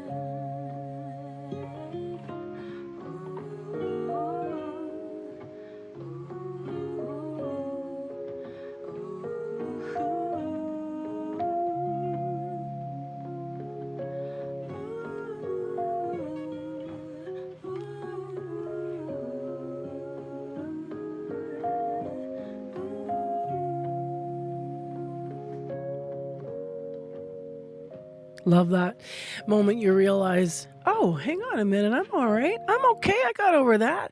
That is a hometown pop sensation Begonia, and I'm not dying. She takes the Winnipeg Folk Fest main stage on Sunday, July 13th. So the Folk Fest begins a week now, a week and a couple days here. So, well, no, actually under a week, because it starts, I think, obviously earlier in the week, not in the weekend. She's just playing on the Sunday show. You can check it all out. And if you want to hear that interview with the longtime folk festival goer, check out our app later today. Well, I want to mention big thank yous to the people that worked on the programs all week long and work on all of our shows in our current affairs unit at CBC Manitoba. So our associate producers are Corey Funk, Abby Adiyemi, Calcada Mulugeta, Sierra Sanders, Chidi Akuma, May McKillop, Marshall Hodgins, Dylan Longhurst, Issa Kickson, Chloe Friesen, Bruce Layden, Carmen Ponto, and Jenna Badasso. Our current affairs reporter is Jim Agapito. Community reporter in unit is Shanley Vidal. Hosts Nadia Kidwai, Faith Fundel, Margot Watt, as well as YouTube producer Brad Lillies. Nellie Gonzalez is the show's producer of current affairs. Leif Larson is a senior producer of audio here at CBC Manitoba. This morning from our news department, Matt Humphrey, Aaron Broman, and Megan Ketchison, as well earlier in the week, Alana Cole and Heather Wells. So big thanks to everybody who works on all of the programs, and thanks to you for listening. Right now it is time for your 8:30 CBC Manitoba News. This is CBC News. At 8:30, we're at 20 degrees with a heat warning and a chance of more thunder in downtown Winnipeg. Good morning. I'm Matt Humphrey. The sister of a man who died after he was detained at the Main Street project wants answers. 24-year-old Aidan Janai died June 27th after he was detained by police and placed in the detoxification center. The independent investigation unit says the man was assaulted by 5 people along Mayfair Avenue. After he was medically cleared, he was taken to the Main Street project where he suffered a so-called medical incident. He was pronounced dead at St. Boniface Hospital. His sister, Alicia Brass, believes he wasn't treated fairly and didn't get proper medical attention. I feel like it was really sad to lose my brother. He had so much going for him. He used to have his whole life to live. And I just want someone to step forward and be sorry. Brass doesn't know why anyone would attack her brother. Main Street Project says it can't comment on the case because it's under investigation, but it says people in their care are checked every 15 minutes. Lynn Lake officials are issuing a mandatory evacuation order as a nearby wildfire threatens to cause an imminent loss of power to the community. In May, people in the northern Manitoba town were forced to evacuate because of a fire. Now, 2 weeks after being allowed back home, they have to leave again. The evacuation begins today, though officials haven't provided a time for when residents must be out of their homes. The town says it's offering transportation with a bus leaving at 10 a.m., leaving Lynn Lake. The town says if wildfire affects transmission lines, residents could see a month-long power outage. There are also 2 other wildfires to the south, which could cut off regional travel. An evacuee reception center has been set up in Brandon. Winnipeg police say someone has been arrested regarding the sexual assaults this week in and around the Health Sciences Center campus. Police say 4 sexual assaults happened there Wednesday night, all in less than an hour. And the head of the Manitoba Nurses Union says the province's biggest hospital needs to do a better job keeping people safe. President Darlene Jackson says one of the attacks happened in the tunnels between hospital buildings. She says staff were concerned HSC waited until morning to issue a warning. Why weren't people on shift notified that this had happened in the tunnels and that you may not want to use the tunnel? You may want to sort of keep yourself safe where you are. If you're going somewhere, go with someone, because apparently the perpetrator was still in the building. They hadn't found the perpetrator. Shared Health says it's offering support to anyone affected by the assaults and promises the incidents will be reviewed to identify ways to make the HSC campus safer. One person was taken to hospital in unstable condition after a crash between a motorcycle and a car last night. Winnipeg police say it happened around 9:40 on Osborne Street near Dawn Avenue. The front wheel of the motorcycle came off and the airbags in the car deployed. Police say the motorcyclist was upgraded to stable condition in hospital. The investigation continues, but police say no charges are expected. A dangerous heat wave is gripping southern Manitoba, and it has frontline workers sounding the alarm. Environment Canada says to expect a humidex value of today of around 40. And Brandon Women's Resource Coordinator Megan Prince says she's really concerned about the city's unhoused population. Many women come to the center seeking water, food, and shelter. They come in just like drenched in sweat, and they only have like limited supplies, like even just for their clothing. But they've been wearing the same shirt for a week, and they know that this is not hygienic. It's very worrisome. When you're hungry and you're thirsty and you have nowhere to go, like what else do you do? Things are expected to cool off a bit tomorrow. Until then, Prince says the need for water, shelter, and compassion remains urgent. Critics are slamming Winnipeg's decision to put all of its homelessness outreach funding into one basket. The city's pulled funding for the rest of the year from St. Boniface Streetlinks and Resource Assistance for Youth. Marion Willis is the executive director of Streetlinks. She says they've spent years serving the eastern half of the city, connecting homeless people with supports and housing so encampments can be cleared. Why would you want to take away something, the one thing that was actually working in the city, and do that without any consultation with others throughout the city about what impact that would really have? All city funding will now go to Main Street Project. That group faced criticism earlier this year for helping to set up an encampment in Point Douglas. And that is your CBC News from Winnipeg. For news anytime, you can head to our website, cbc.ca/Manitoba, or you can use the CBC News app. Just to update this, Matt, and I apologize because I was reading this and you were doing the news, so I don't think you got this because it just came out. But this is the Winnipeg Police Service sending out just an advisory here saying that last night an individual was arrested. That's right, yeah. Yes, okay, good. So you had that into the newscast. Absolutely, but worth mentioning again. Yeah, it just came in this 8 o'clock hour. So this is around the HSC assaults on campus, so they made that arrest there. And an individual has been arrested. Yeah. All right, thanks, Matt, for the morning. Appreciate it. Thanks for the morning, Mars. Take care. Matt Humphrey in our news department. So let's get into one last look at what's happening on the commute with Sierra.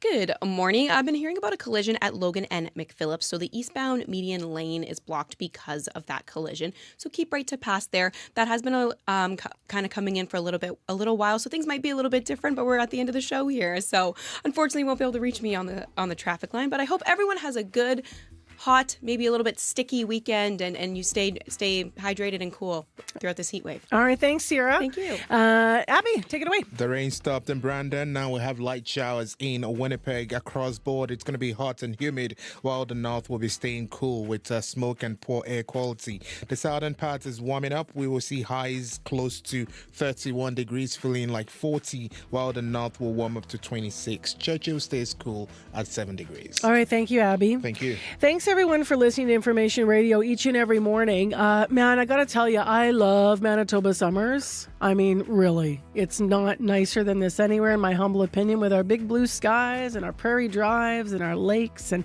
so I'm going to be off and taking advantage of that for a while. I'm gone for the next couple of weeks. Faith Fundal will be here to hold down the early morning next week. And thank you for listening.